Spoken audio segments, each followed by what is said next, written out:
It was September. Two people sat on the roof of a building and looked at the city, which was in full view, a boy and a girl. Yasya looked at Vijin, resting her cheek on her palm, asking about his dream. The boy held ice cream in his hand. He licked it. His dream was to build the most beautiful house. Looking into the distance, the girl thought, the dream was similar to the dream of her father. Looking up from the ice cream, Vijin beamed. He envied the girl and wanted to be like her father. A man approached them. He heard their conversation. He was interested in what was wrong with this place. It was the girl's father, Hunter. He smiled, looked at the children, they screamed. He sat down in the middle with them, his legs hanging down. He arrived in a car that was parked behind. I looked down. He smiled sadly, and turning to the boy, he replied that he envied him because he had not dreamed for a long time. Embarrassed, Hunter boasted that he had once designed a 30-story building, and the boy approached him. Hunching over, he admitted that it wasn't as fun as he'd imagined. In the place where they live, it is impossible to build anything else, only one square. Leaning towards Vegan, Hunter admitted that he had not been abroad, but was sure that everything was possible there. The girl touched the backpack. There was a smile on her face. She turned to her father so as not to clutter the child's head. The man and girl stood up. They said goodbye to the boy and were about to leave. Hunter turned to Vegan so that he would not lose his dream even after time. The boy was embarrassed. He promised that he would build something beautiful. And after these words, he turned to the girl, combed his head with his hand, and announced that he would marry her. The words flowed like a river. If he did not forget his dream, then Hunter would give him a gift. A grown man, 42 years old, looks at the plan in his hands. This is Vijin. Looking up from the sheet, shouting to the side that the tile laying was finished. He thought that if he left everything like this, then they would have a problem later. A man approached him. The head of the company, Kai Kiers, arrived to them. He specialized in architectural design in Spain. Vijin bowed his head in greeting, but he passed by, throwing a note in his direction about checking things out. The guy looked over his shoulder at the manager and thought that the meeting with the customer had gone poorly. The boss found something to be biased about. He touched the tiles and confidently declared that they were dirty. Kai was interested in the deadlines. He hoped that everything would be completed on time. He pointed to the hydrant. He didn't do that in the plan. It's striking. Vijin smiled. For safety reasons, they decided that he would be hidden like this. Kai poked his finger into the guy's chest, asking him if he knew anything about design. The chief accepted his position, but it still needs to be done as planned. Vegan's face darkened. After saying that he was just a builder and obeyed orders, he turned pale. Hanging his head, he remembered various situations with subordinates where there was no money for the education of their children. The hand clenched with great force the fist that contained the construction plan. Completion of construction, the man met the manager and assured that everything would be fine. The fire hydrant was hidden in the slab. Everything was done as planned. The fire engulfed the building. People were running around and did not understand what to do. They ran in search of a hydrant but never found it. The girl was holding a handkerchief near her mouth. She was choking and asking for help. The two were in the office, sitting on the sofa. They were sad. Not a single smile on their faces. The man closed his eyes. He was clutching his elbow. He was nervous. The client was angry. Vijin, and it was he, confirmed his words. He warned that in a dangerous situation, the necessary thing should be open. The man grinned, tucking his chin in his hand, wondering what the guy was complaining about. Vijin jumped up from his seat. He screamed. He did not agree with this. The man smiled. He joked. But the guy roared even more. People's lives are not a joke. Looking at another man nearby, how he takes out some documents from a folder. Vijin made excuses, saying that on the last day, the boss controlled everything. They pushed a sheet of paper towards him. This is a plan, and asked him to look at the date of this plan. His face darkened. Something was bothering him. Something was incomprehensible to him. He suspected something. Having looked directly, the man offered to pay a reasonable price and pretend that it was the boss who made the wrong drawing. But Vegan doubted. He didn't want to agree if he didn't agree. He wanted to hear what would happen. Sitting on a chair, the man smiled, folding his hands on his knees, because the money for the construction had not yet been paid. Sweat rolled down Vijin's forehead. He couldn't afford not to pay them. Smiling, the man pretended that it had nothing to do with it and that he had done something wrong. Hearing that the father of the man sitting in front was the president of the company, he completely dropped. The man straightened his tie, looked to the side. A smile played on his face. He wanted to seem modest. It won't be difficult for him to bury Weijin's company. He jumped up but was stopped by another guy. Taking a glass of coffee and grinning into it, he annoyed the guy by saying that he hangs out with uneducated people, which is why he's still at a construction site. Weijin was angry. He screamed. The man calmed him down, urging him to calm down, since aggression will not solve anything. The calming man said that he had better agree to the proposal. Looking at him, his face turned black. Weijin reached his hand to his mouth. A young man was sitting on a bench next to a large banner advertising a girl, glowing and cheerful.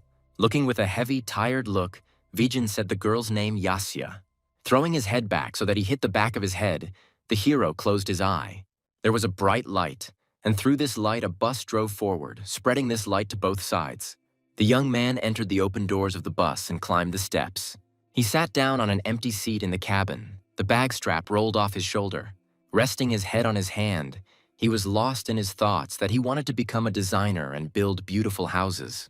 He looked out the window, dismissing his dream. He could barely make ends meet. A voice called out to him. The voice asked if he had forgotten about his dream. He saw Hunter. He was sitting and smiling, closing his eyes. But through the cracks, he was spying on the guy. Turning to him, he clenches his teeth, not understanding how this could happen. But Hunter is already going down the stairs from the bus. The guy only sees the back. Weijin jumps out after his uncle, tries to catch up with him, calls out to him. He looks around and realizes that they came out in the very place where he dreamed as a boy. The guy sees a man with gray hair going up the stairs. Weijin is immersed in his thoughts. He decided to move on. He will do everything for this. He was able to catch up with the man, approached a familiar house, but stood and watched as the old man opened the door. It was a long time ago. He sincerely did not understand why this man came here. Distracted by his thoughts, Weijin missed the moment when Hunter disappeared somewhere. He grabbed the door, intending to enter because he had come so far, and now there was no point in turning back. The guy persuaded himself he just wants to refresh his memories. He needs it. Opening the door and going inside, Weijin thought that this was an ordinary house that stood alone. He turned on the light on his phone and continued to tell himself about this house, the designer rooms. Looking into the room, shining a flashlight from the phone, an incredible place for a house that was built a long time ago. The phone fell from his hands with a thud on the floor, the sound resounding in the silence of the house. He looked straight, could only utter one word, and breathed out this word incredibly. He was surprised that everything was the same as before. All the furniture, all the objects, everything was the same as before when he was little. Lowering his head down, he saw the imprint of a shoe. Moving away from it, he exclaimed. Hearing the voice, Weijin sharply turned his head towards where the voice came from.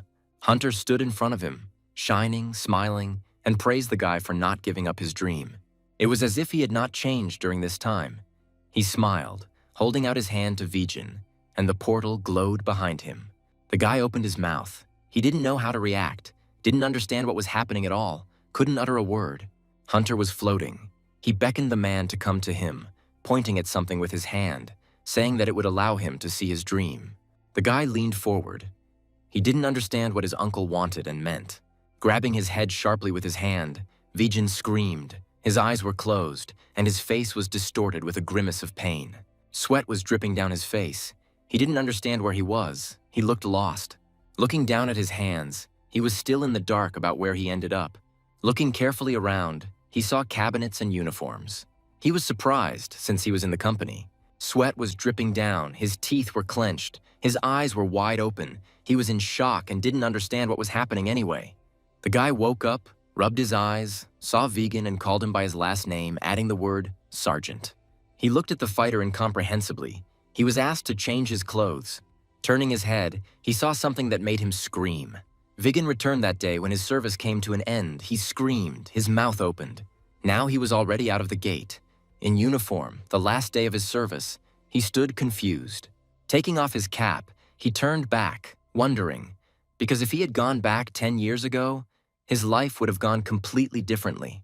Looking at the phone in his hand, he could not save it. He regretted it. Weijin went into the store. He wanted to buy a new phone. He was given a choice. The seller looked at him, probed him, considered him a weakling. The guy asked for the latest model of phone. 3 phones from different companies were laid out in front of him. The seller insisted on a certain model because he wanted to get a profit. After looking, Weijin asked for some more models, or to repair his own. But the seller began to dissuade us from repairs and assured us of the need to buy a new one. The seller smiled and calculated its cost, but the guy said goodbye and opened the exit door. The seller shouted in his back that they wouldn't buy anything else at that price anywhere else. Looking at the phone, it started working. The soldier was surprised. He thought it was a joke. Eugene is sitting on the bus. He reached into his backpack. He began to look for something inside. Finding his headphones, he prepared to listen to music. It had been 10 years since he had listened to music. Leaning against the window, he plunged into the world of news, music, and rode the bus. Entering the room, taking off his uniform as he went, he looked around. He fell onto the bed, spreading his arms to the sides. He was resting. He had not been at home for so long, but how good he felt. He succumbed to memories. The guy could explain the reasons for his failure in the past. He felt sorry for his mother, his academic education, so he chose to go to the architect's office instead of design. Putting his hand under his head, he decided that everything would be different. He was sure of it. His mother came into the house. She put her hand to her chest and exclaimed that her son had returned. The hero's eyes sparkled with tears. He looked at his mother. Everything that was happening seemed like a dream to him. Putting his hand to his head, he saluted his mother and shouted loudly that he had returned home. The service was over. She praised him. After that, he squeezed her tightly in his arms. She was surprised at such impulses from him. Hugging his mother with both hands, he promised himself that he would be a good son in this life. The hero was watching TV and cheering for the team. 2 weeks later, his mother came out to him, surprised by his screams. While eating dumplings, he listened to his mother. When he heard the word study, he was very surprised. She confirmed her words and advised me to buy some clothes. Smiling at his mother, he agreed to go out to get some air when he noticed the woman's fear that he was sitting at home. Putting his fork on the plate, the guy convinced him that he had already rested enough. Looking at the ticket in his hand, he thought about the need to wait. Otherwise, it would be revealed. Sitting on a chair, his hand in his pocket, he looked at the phone, did not know how and then how to do it. Grinning, the guy thought that this was a picture and it was ridiculous. His eyes looked straight. Bowing his head, resting his hand, he did not understand what was wonderful at this time. He had to return to 16. Turning on the camera on his phone, he smiled and said that he came from 2030. But noticing the girls who paid attention to him, he became embarrassed and pretended that he was not filming himself. Cupping his face in his hand, Vijin lamented that time was passing slowly. Rising sharply from the chair, putting his hands on the table, the guy realized that he would not waste such a chance. He would fix everything. The girls looked at each other. Vijin ran. He was sweating, but he continued to move forward. There was determination in his eyes to fix everything. Out of breath, he stopped, put his hands on his knees and tried to catch his breath. Straightening up, he looked at the old building without taking his eyes off it. In front of him there was a building, and he saw that from his time a house that was being sold for a lot of money. The guy thought that if they had not sold this house as collateral, their living conditions would have been much better. 2 years later, his mother sells the house, last time. But this time he will not allow his mother to do it. Vijin looked at the phone in his hand. The job advertisement will be posted tomorrow. He will earn some money tomorrow. Took his eyes off the phone and looked somewhere to the side. People were sitting in the room, waiting for something. One man stood with his chin in his hand. He shouted at the men. They did not provide labor. He wondered what they were doing. Standing in front of the men, he began shouting about the deadlines and how difficult it would be for them to complete the construction. Hearing that they had already called the HR department, he raised his hands and began to shake them. Turning away from them, he looked halfway at them. He would decide something. They thanked him. He only needs 3 people, only 3 who can do the interior work. Looking in the other direction, he gave the order to start from Sector B, where there was a cafe. The subordinate hesitated. He was afraid that the design would have to be ready in a few days. Looking out the window, he offers to pay more, but in exchange, he wants to see a beautiful design. Viggen was going up the stairs. The worker was going down, muttering about his problem of finding the right person. The guy heard him. He smiled at his thoughts, thinking that he knew all this and that it was expected. Getting up, he opened the door, walked in and said hello, continuing to smile. He stood waiting. The man was distracted from his work. He looked at the guy and asked him what he needed here. Viggen approached him. He replied that if it was for work, then not to him, but to the Labor Bureau. The young man showed a sheet of paper, a job advertisement. The smile did not leave his face. Pointing to himself, the guy said that they needed someone who would draw pictures, and he had experience. Looking at it, He became curious about how he saw this advertisement in 2 hours. The man smiled. He found out how old Vijin was and thought that he was joking with him. But when I heard that the guy worked under Kir Wois, he leaned forward. Vijin offered to check him. He needed a day. Even without payment, they would check him. The boss remembered Kir. He is an outstanding designer. Good work. He himself was with him once. The young man didn't lie. He really worked with him for 5 years in a previous life and learned a lot. Naturally, there is no way to check the words since he is abroad now. The man looked at the guy. What was he offering? Vijin suggested doing his job well. That's obvious. They shook hands, believing each other's words. One needed people, the other was not trying to deceive. I was distracted by the phone and asked the young man to wait for a few minutes. The boss laughed. This was an important call. Opening the door, he offered the guy a choice of coffee or tea. He chose coffee. They walked to the work table. The boss did not delay and immediately offered to get to work since they were in a hurry with the change. Peter Wong was surprised when the guy called him by name and looked at him for a long time. Vijin smiled, raised his hand behind his head. He couldn't restrain himself and ended up calling him manager. But the man had already begun to think when he managed to tell him his full name. A little later, Peter tried to contact Cyrus, but he was away, so he couldn't. He thought about the guy, how he looked like he and the man were friends. He had nothing to lose anyway. Vijin sat at his desk and wondered if he would be able to show off his skill. Turning around, he asked someone about the sketches, the plan to check with a click of the mouse. The question was directed to the manager, who was hovering over the guy. He had several drawings, but they were ordinary. A drop of sweat ran down the man's cheek. He turned away, throwing it away as usual. He was not going to make excuses. Having unfolded the body, Vijin directly asked if he could make a model. Peter was surprised that he volunteered to make the model himself. There will be no payment for modeling, but this was not a problem. There will still be daily payments. Raising his head, the man began to talk about tomorrow morning. Vijin interrupted, saying that he needed less time. He knew what he was saying. Peter's face changed. He was amazed at such efficiency. Staring at his work computer, in front of him was a modeling program. The guy was excited. The boss turned to him, asking whether everything was in order and whether there would be any problems. But Vijin remained calm. He had not used this program for a long time, but now he would remember it. Peter leaned his body towards him, folded his hands on his chest. It was not clear to him what he had been using for a long time, but the young man interrupted him and began to work. His hand is on the computer mouse. He is focused and knows what he is doing. His fingers press, barely touching the key, typing and selecting options. Time passed and the model of the building was ready. It showed off on the screen. Peter raised his eyebrows, opened his eyes, raised his hand to his mouth. He was shocked. Smiling, clarifying the working details with the man, he put on his jacket and headed for the exit. Peter followed Vijin with his eyes and thought that his skills as a carpenter would come in handy. The guy smiled, was pleased, he was needed and he would help. He was called as a carpenter. The next day, Vijin was working on the ceiling. He used the device. He worked and pulled a heavy cart. He made an effort, but he smiled. He liked everything. The man approached the boss. He was surprised that work was going on below. The chief turned around, saw John, smiled, and confirmed the guy's guess.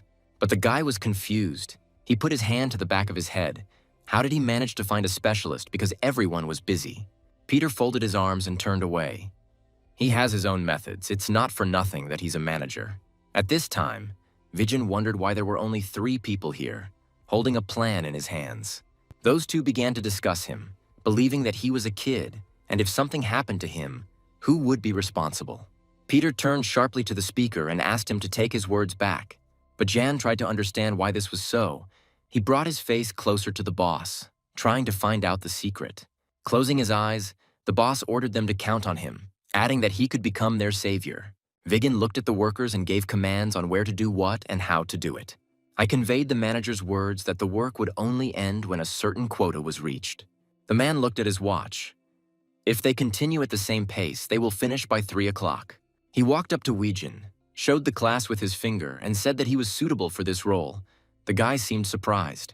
The young man became embarrassed. He put his hands behind his head, not understanding what was happening because he was not alone here. 7 hours later, Vijin was helping another young man work through the sketches. A few minutes later, the same person was wondering where this guy had come from. The man praised our hero, placing his hand on his shoulder. The person who works best should be in charge. Vijin is surprised by such words and thanks the man, following him with his gaze. After this project, the same man invited him to work on their team.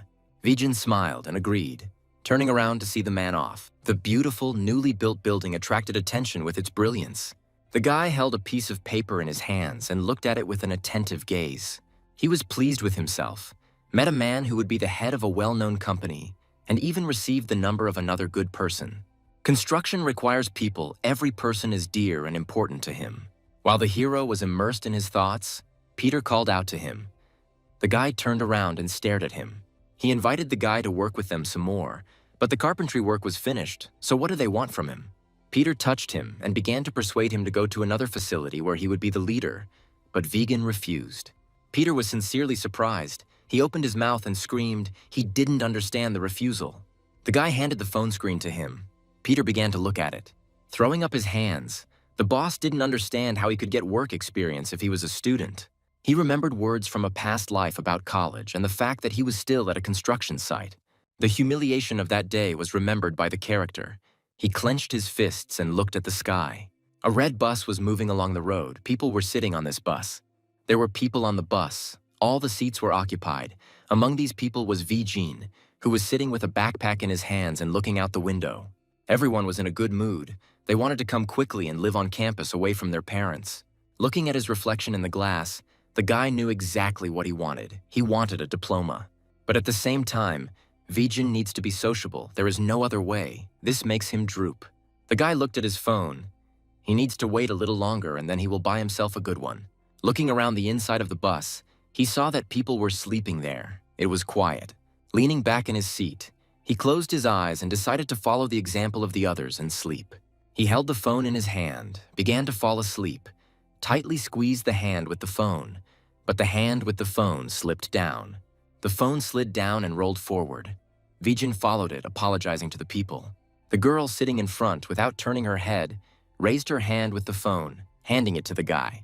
Taking the phone, he was surprised by the girl's behavior and looked at the outstretched phone.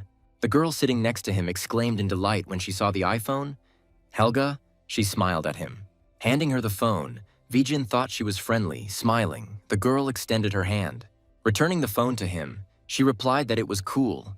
The guy looked skeptically at the thing in his hands. Helga and another girl were talking to each other about the scholarship competition. Vijin heard the girl's conversation out of the corner of his ear, turned in their direction, and became interested. He took out a pack of cookies and turned to them, offering them cookies with a smile. Helga was delighted with the tasty treat, accepted it, and laughed. Her laughter was ringing. But the guy didn't give up so easily. He directed the conversation in the direction he wanted and asked to tell him about the scholarship. But the girl narrowed her eyes. She didn't fall for his trick, certainly not for the treats. A bottle of drink and a cookie passed from the young man to the girl. Helga was chewing. She had a satisfied face. There was a jar in the duck. Vegan sat sighing, folding his arms on his chest. The guy listened carefully to her story. After she stopped chewing, he realized that he needed to get to the newcomers' meeting. Looking out the window, he smiled. And outside the window, there were mountains and trees. There was snow. Here he is, skiing down the mountain, deftly maneuvering, using poles for balance. The frosty, fresh air intoxicated him. Vegan stopped and took off his mask from his eyes. Helga pulled him out of his dreams. There are no such subjects on the schedule. He got angry with her. He couldn't dream, but she laughed and realized that they were classmates and had become friends on the bus. We got off the bus while roll call was taking place, and the guy saw a girl who picked up his phone. The girl had long hair. She looked with sad eyes at the people around her. Vijin thought about thanking her, but Helga had already run up to her and started a conversation. He looked at the girls and realized that she was a good friend, and to say she was introverted meant lying. A couple of people gathered and sat waiting, training first-year students at the Faculty of Architecture. Vijin was there, he sat and listened attentively, and Helga sat down next to him. She clung to him and tried to find out why he applied to this particular faculty. The guy looked away. The girl did not back down. She knew that he was in the army and older than her. She laughed and decided to call him Grandpa. She laughed. The girl understood from her eyes that he was angry, although she knew only one person who was angry because of his grandfather. After the seating announcement was announced, Vijin looked down the rows and saw a guy with glasses. Looking around, he saw the girl from the bus, but Helga demanded his attention. She scolded the young man because he came to study, not to look for girls. Turning to the girl, the guy was angry. He warned her to stop behaving like that. There was a photo of two guys on the phone.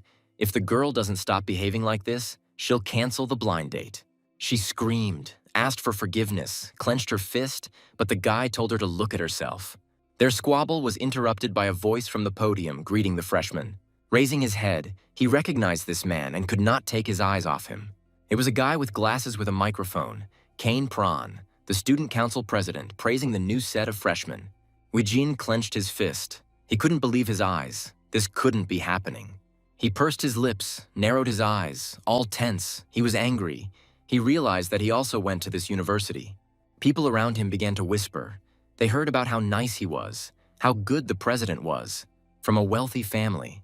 He clenched his fist and hit his knee with all his strength. He thought about whether to strike first and whether it was worth it. The girl expressed her thoughts that guys are gentlemen on the outside, but treacherous on the inside. The young man looked at her. Vijin raised his hand and showed his finger up, expressing his agreement with her. In response, Helga winked and stuck out the tip of her tongue. She liked this guy.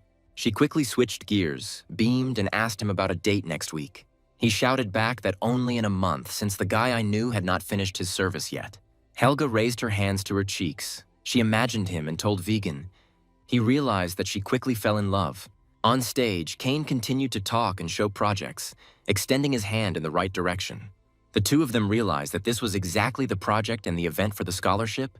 They leaned forward. Professor of Space Design, Chuck Vorgak, was already on stage. The young man recognized him too. This man was also in his past life. Chuck Vorgak. He is now the youngest professor in the space design department, but then in 20 years, he will be a very important person. This man was talking about the night. Vijin watched, listened to him. On this night, one thing needs to be done. Draw a line on paper. Training for students is important, including for designers, but with training, your color fades, said the man. A long speech, which everyone was imbued with. Competition fuels interest. Scholarship is important. But this should not be your ultimate goal. He ended his monologue. The hero's eyes shone. He finally realized that he had come to study design. Vijin walked with a backpack on his shoulders with the rest of the people. He was lost in his thoughts about the design. He was distracted by a guy who was inquiring about name tags and a story about how they would live in a room of 4 people.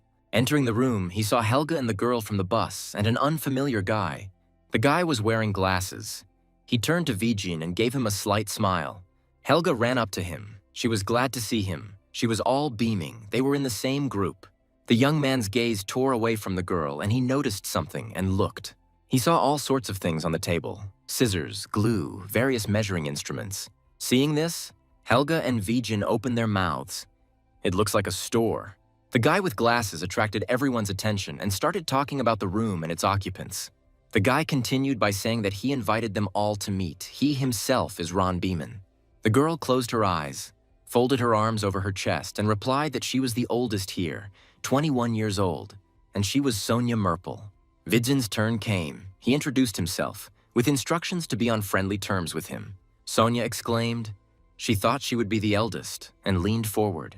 All 4 of them settled down in the room. The girls sat on the sofa, the guys below on the carpet. They were amazed at fate when everyone sat next to each other. Sonia laughed. She thought that Helga and Vijin were dating. The guy began to perspire. The girl raised her hands to her cheeks and screamed how she could date her grandfather. Vijin began to calm down the furious Helga, but she did not stop talking about how old he was. They continued to bicker. The others looked at them and thought they were funny. Ron felt sad. He thought that everyone had friends except him looking at these two. Sonia turned to Beeman. He received an increased scholarship and his grades were good. The guy laughed. He referred to a little luck and hard work. Vigan stared at the design night brochure. He peered at every sheet. Ron and Helga also buried their heads in the piece of paper. She was indignant at the requirements. They made the frames very large. But Weijin smiled. He knew what needed to be done. So he gathered everyone around him. They all read the conditions and imagined what they needed. Sonia raised her hand to her lips. They all have different tastes. But how can they combine everything? Vijin put his hand on the sheet and called everyone to gather around. He knew what to do. They began to listen to him. They don't have much time. They won't sleep at night. The guy pointed to his watch. They began to set up situations. The young man thought about how to fit 3 in such a small area. But it dawned on Vijin. He called everyone. They don't have much time and they need to decide now. Ron began to resent the fact that they weren't dating now. He didn't understand it. He wanted to be offended. But he heard that Vijin was making models and he became interested in it. With a smile, he offered his help and would supervise them. They agreed. Ron lowered his head, completely drooping. He is the best student. Why doesn't anyone listen to him? He remembered the day when he found out about his admission to the university. He was so happy he did it. But now he was sad. He was covered in sweat. His eyes were still downcast. They made calculations, calculated the floor and ceiling. It was very difficult. But Sonia thought and said honestly, he thinks that this will not be enough, resting her chin on her hand. Vijin raised his hand to his face, agreeing with her. There are too many floors for a family and you can't install an elevator. Then the guy asked Ron's opinion. He was confused and could not answer quickly. Having controlled himself, he quickly came up with an idea. We need to make pilots, put 3 floors and make the first floor a garage. If they make a space created by separating the building from the ground using posts or columns, then they will fulfill one of the client's requirements. Everyone liked his idea. Everyone began to praise Ron. He became embarrassed. The 4 of them bent over a white sheet of paper, all drawing their opinions. Ron exhaled. Without taking his eyes off the plan, he proposed making a terrace. Vijin looked at the guy for quite a long time. He was confused and decided if he didn't like it, then there wouldn't be a terrace. But he smiled, showed his thumb, he liked everything, and this idea became a reality. Ron studied the map. There was a river there, so the terrace would be there. Sonia admired him. Vijin presented the picture and agreed that this option would be the best. Turning to the girls, he gave them smiles. At this rate, they will receive a scholarship. Raising his hand, Ron had already paid his full tuition. He didn't need a scholarship. The hero looked at the bickering between the girls and Ron and grinned. He liked the atmosphere. Becoming serious, the character rolled out a sheet of paper to work on. They didn't have much time anyway. Everyone turned in his direction, opened their mouths. They were surprised at such pressure. Vijin worked hard. Without distraction, he drew, measured, and sketched. But what he saw shocked him.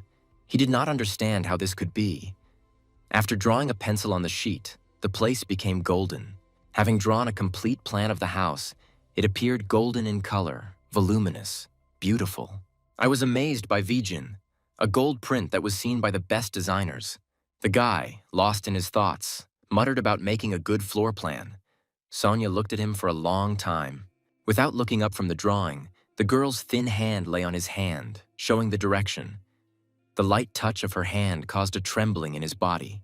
Vijin emerged from his thoughts. He looked up at Sonia. She looked at him worriedly. Helga intervened.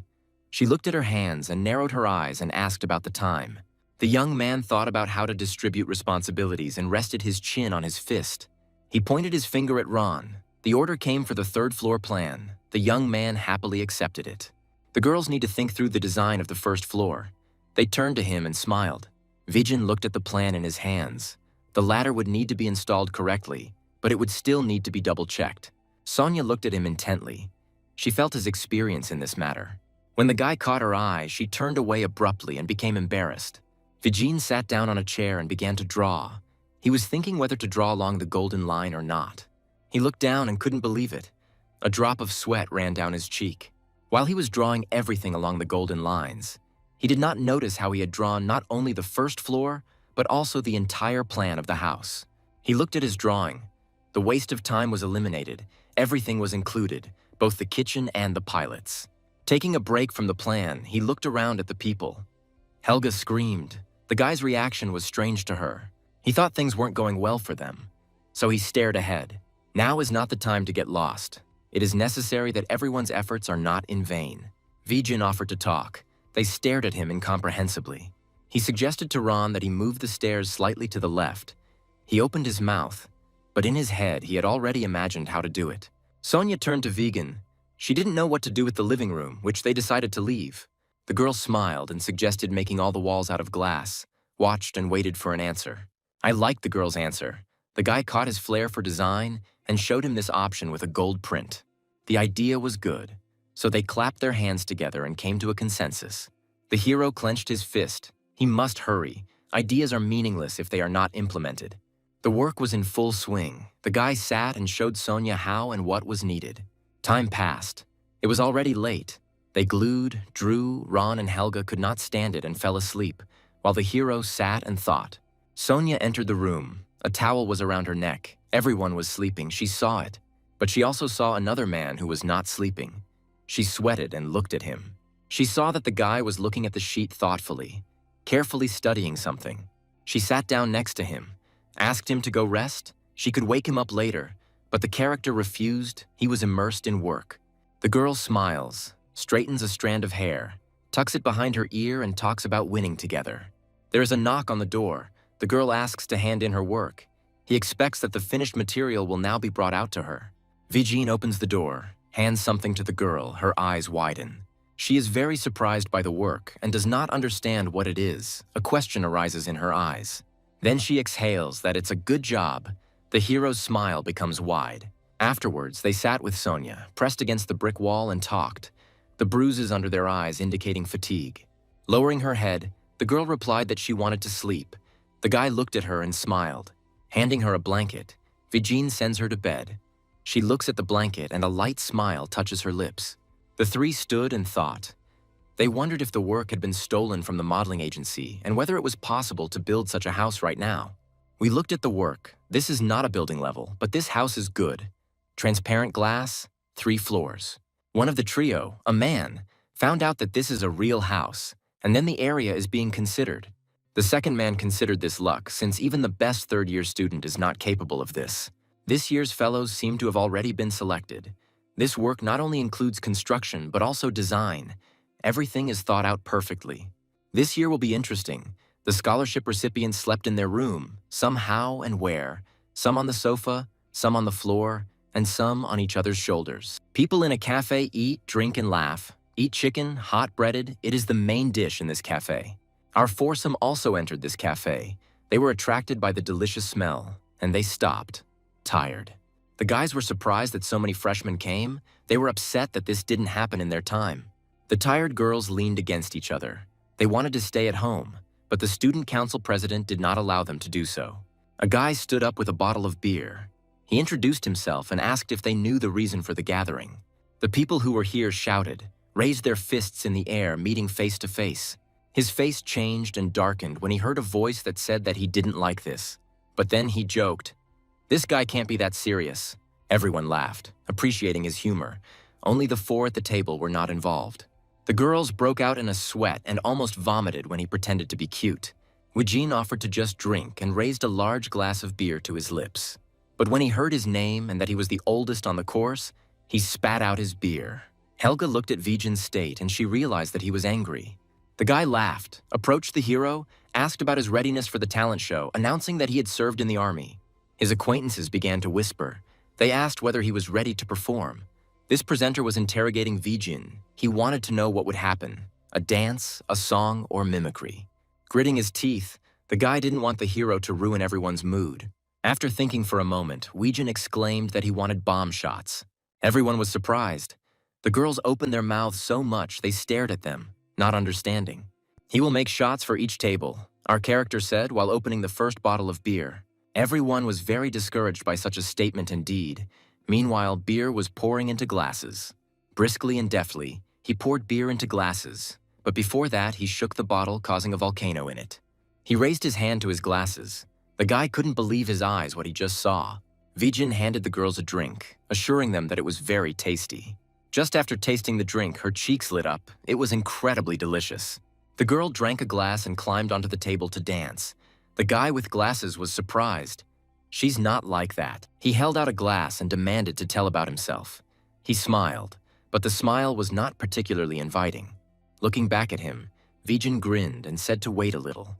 He too was no exception and drank a shot, after which he was pleasantly surprised by this drink. His roommates exhaled, each having their own thoughts, but they were all delighted with the guy. Sonia did not take her eyes off Vijin, lightly resting her cheek on her hand, and had a faint smile on her lips.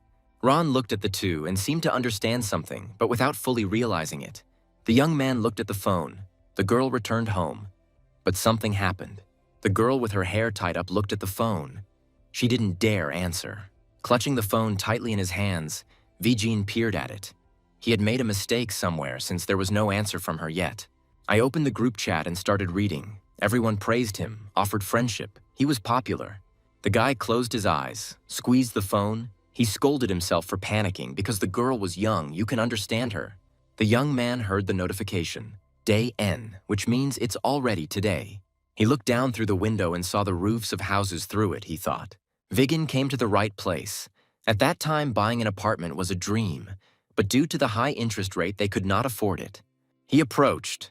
The girl was sitting at the table and minding her own business, not paying attention to him. The guy approached, smiling. He was here for a consultation. The girl screamed, scared. Looking at him, she thought that he was too young. Putting on a smile, she asked about the sale of the apartment. With his hands folded across his chest, the guy asked for another story from her.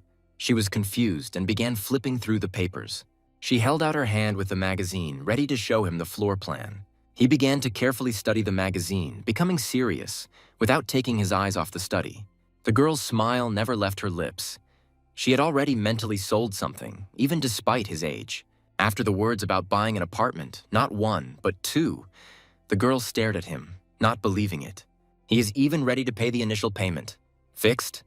The hero smiled. Confirming his words, the girl voiced the second amount. She kept a smile. Having clarified a couple of details for himself, Viggen asked questions with a bored face. Hearing that everything was true, he wanted to know about a different type of apartment. The girl was shaking. She couldn't believe it. The girl screamed. She thought that there was a major in front of her, so she could get up quickly. There will be no separate registration tax for the right of pre-sale. The guy learned with a smile. Having carefully studied the documents, double-checking everything and reading every word. In the guy's head, calculations of purchase and sale were made, and he was initially happy. With clenched lips, hands tucked under the table, she looked at the document and did not believe that he was young. The guy looked at the seller with an innocent look, clean and open. He didn't have any money on his account at all, but she didn't need to know about that. The girl stood up, bowed her head down, thanked him. He looked at her with his mouth open. The guy came out and stretched. Tomorrow or the day after tomorrow, the cancellation of pre-sales will be announced. Due to the fact that the place is new, compensation will be paid, the grandees will grow. The young man was pleased with himself. Looking to the side with a smile, he thought what he had planned next there. I entered some building, an empty room with a window in the wall and a door, motion sensors at the top. Viggen came in not alone, but with a woman who told him about this building. The guy thought about the premises. It would be perfect for an office. The woman persuaded him that there would be no better offer like hers anywhere. Turning to her, he decided to purchase this premises and would wait for an SMS. Once again immersed in his thoughts, Viggen decided to think about business, found office space. All that remained was to find a colleague. I met my friend, Keanu Sorg, invited him to a cafe, watched him eat, muttering offendedly why he only came now. Viggen looked at the guy. 10 years have passed, and he is still the same. He still loves to eat a lot. Keanu smiled, took a sip from a bottle of juice. He was happy and full. Leaning towards Viggen, he asked why the others weren't there. He wanted to play billiards or some other game. He looked directly, without a hint of a smile. He needed to talk to him first. Keanu looked up from the bottle and looked at him with a frightened look. A smile appeared on his lips. Then words followed about becoming his partner, starting to do business with him. Unable to resist, the guy spat out the juice from the unexpected proposal. Viggen managed to move his head away. But Keanu's reaction was strange. He started screaming, squeezed the juice bottle with his hand. His mouth was distorted in a scream. He didn't want to get into anything. It's a pyramid. He advised not to linger there either. Viggen began to sweat, raised his hand to his head, closed his eyes. He did not understand the reaction of the person sitting opposite him. He could not find his colleague. 2 little boys were lying on the floor and drawing on sheets of paper. One was wearing glasses. It was Viggen. He was 12 years old, and even then he was fond of drawings. The boy with the glasses was Keanu Sorg. He was also drawing on a large sheet of paper. Here is a boy assembling a robot, concentrating on connecting the parts. All that remains is the head. And Keanu painted the same robot with a brush, also doing his job without distraction. Mom also scolded the 2 of them for not doing their homework and for having fun with toys for a long time. The guys defended themselves together, saying that it was Sunday and there was no homework. When Mom left, she still gave them instructions to go to bed early. They had been friends for a very long time. shaking hands with each other, cementing their friendship. Vijin tried to talk about his idea. There was no bring a friend here, everything was clean here. But Keanu was still suspicious of this venture, which business does not have risks. But the guy calmly began to tell him that they have something that they like. Keanu smiled, his cheeks turning red. He shouted out a word that they both liked. Viggen jumped up, swung his fist at the table. The guy ducked his head. The hero asked him to think, called him names. Keanu cried, lowered his head. He was dressed in a suit. His hands were down. Who taught him such things? He gave up his dream because of the pressure of his parents. He turned away, buried himself in the sleeve of his suit and sobbed. Now a confident young man sat in front of Vijin, looking at the guy with narrowed eyes. Then I asked him about my desire to open my own design studio. Although he gave up the dream, he still grabbed onto it, which is why our hero chose him as a partner. Vijin extended his hand across the table. He smiled, because Keanu correctly interpreted his words. Squinting one eye, he knew he wanted to hire the design guys. In response, also squinting his eye, raising the glass, the hero decided that they would work for them. While eating, he clarified with Keanu that they would do all the work, and that's it. He nodded and confirmed this. Having sharply looked at him intently, the character was almost there. The officer promised to give him a job, but Keanu laughed. He didn't know what they could do for an architectural bureau. Vijin could not stand it at this. He shouted loudly that they would create models. Keanu didn't understand. He looked at his friend in confusion and fear. One word from the model was beating in his head. The hero assured him, asserted that there was a demand for architectural models, and they were good at this business. He was shocked. They can make a lot of money just from their hobby. But Vijin said something that gave Keanu goosebumps, earning this amount for one. This job will be after school. He clenched his fist and agreed, smiling. He had nothing to lose. He would try. They clinked their glasses, as was expected of his friend. Vijin remembered that if not for this day, he would not have seen Keanu next year, and he did everything right.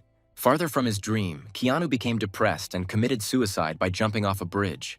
A girl with long hair stood and peered into the distance. She was expecting someone. She raised her hand to her head, which was spinning and closing her eyes. She thought that she had drunk a lot. A guy approached her, learning what she was doing here. The girl opened her eyes. She called him senior, but he didn't like it that way. He invited her to call himself a guy, but the girl refused. The young man dumbfounded her, saying that if she wants to get a scholarship, then she needs her affection for him. He looked at her. The girl looked at him. She didn't know what to do. A drop of sweat rolled down her cheek. He bent close to her and asked in her ear about the guy, to which the girl replied that she didn't have time and didn't have a boyfriend. Without noticing anyone, the guy watched the girl. He doesn't like it when she's sad. Unexpectedly, the young man was touched with ice cream. He jumped up and screamed because he felt cold. Vijin handed out the ice cream. He walked by, breathed fresh air, and saw them. The headman screamed. His mouth twisted in anger and refused the sweets. And Sonia agreed, but Viggen didn't know which one he liked, so he bought a lot and gave her the package. Kira smiled. They had already called him. He had completely changed and was now leaving radiating good nature. The elder was leaving, passing Viggen. Tension was felt between them. He bared his teeth, stopped in front of the hero and said that he would watch him. But Viggen smiled broadly, thanked Cyrus, and hoped that he would help him. Sonia turned to the guy. She thanked him sincerely. She didn't like the fact that she was attracting interest from the headman. He asked her to go for a walk, and she agreed, Ron watching them. He listened to their conversation, looked with sad eyes and an open mouth. He clutched the jar of drink tightly in his hand. Anger and resentment consumed him. This jar flew into the trash can. He threw it out with force, as if this jar was to blame for all the troubles. Viggen invited her to join him to register for the course, something he had never done before. She agreed and they walked together, leaning against each other. A feeling of love began to flare up between them. The phone lay next to him on the pillow. It vibrated, but Viggen did not hear it. He was fast asleep with his mouth open. The hero picked up the phone, raised it to his ear and answered. A girl's cheerful voice was heard at the other end. The girl's voice suggested meeting, but the guy had other plans and it didn't work out now. It was Sonia. She said that all the courses recommended by high school students were filled. Viggen's face changed. Courses for basic subjects are filled out automatically. But the girl was angry. Everything went wrong because of him. He laughed. The guy began to say that she could have applied without him. She would have signed up alone. The hero looked at the phone. Sonia hung up without finishing the conversation. He doubted his words, because apparently he said something wrong. Adjusting the cuffs on his hands, he thought that after studying he would not get a job. Vijin was riding on the bus. He was wondering how to make peace with Sonia. Her voice was angry. The guy in the room was carrying boxes with things. Keanu ran in. He was glad that he was here. The guy came early, clenching his fist and smiling. Today is the first day of opening their office. The first office, Vijin grinned. This would only be the beginning of their new life. He agreed with Keanu, but first they had to sort everything out because they had boxes in the room. By arranging things in boxes, the workers learned where and what to put. The guys were sitting, having a snack, but even during it they were talking about work. Vijin looked up from his food. They will soon have a 3D printer. They need all this for work. Keanu, without chewing, exclaimed in surprise with his mouth full of food. He didn't think it was even possible to take a printer. The hero laughed, hurrying his colleague, who gobbled up the noodles very quickly, deftly wielding his chopsticks. A few days later, everything was ready. The office was ready. The equipment was shiny and pleasing to the eye. White tables, on which stood only what was needed for work. Chairs, everything was new. Vijin leaned against the wall, looked around his place, was happy. Everything looked good. The organization was finished earlier, so there will be time for lunch. He heard voices, turned to see who it was. It was his friends, Helga, Ron, and Sonia. Seeing Sonia, he was very surprised. He tried to look at her, but she was hiding behind these two. This was not Sonia. He was confused.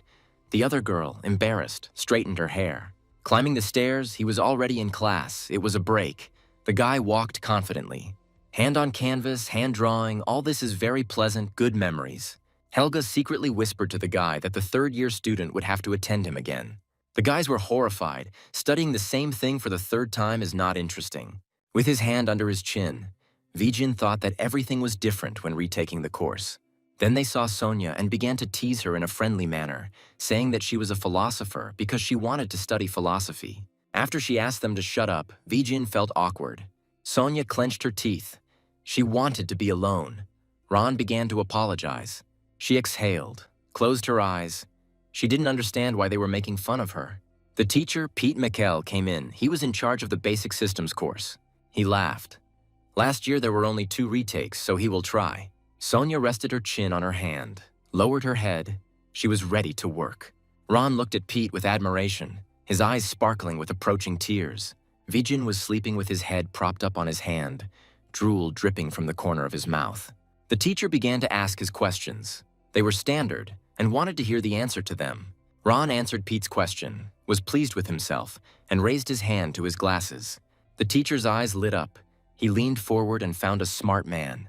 Closing his eyes, he smiled and invited me to come to his office after class. Vijin happily slept through the first lesson on basic systems.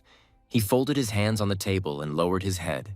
Everyone dispersed. The audience vacated. Someone else remained, collecting their things. A neat little hand poked a finger into the elbow of the lying man. Vijin raised his head from his elbow, waking up, his drool still hanging from his mouth. The girls stood in front of him. They folded their arms on their chests, worried about him, that the professor would take him off.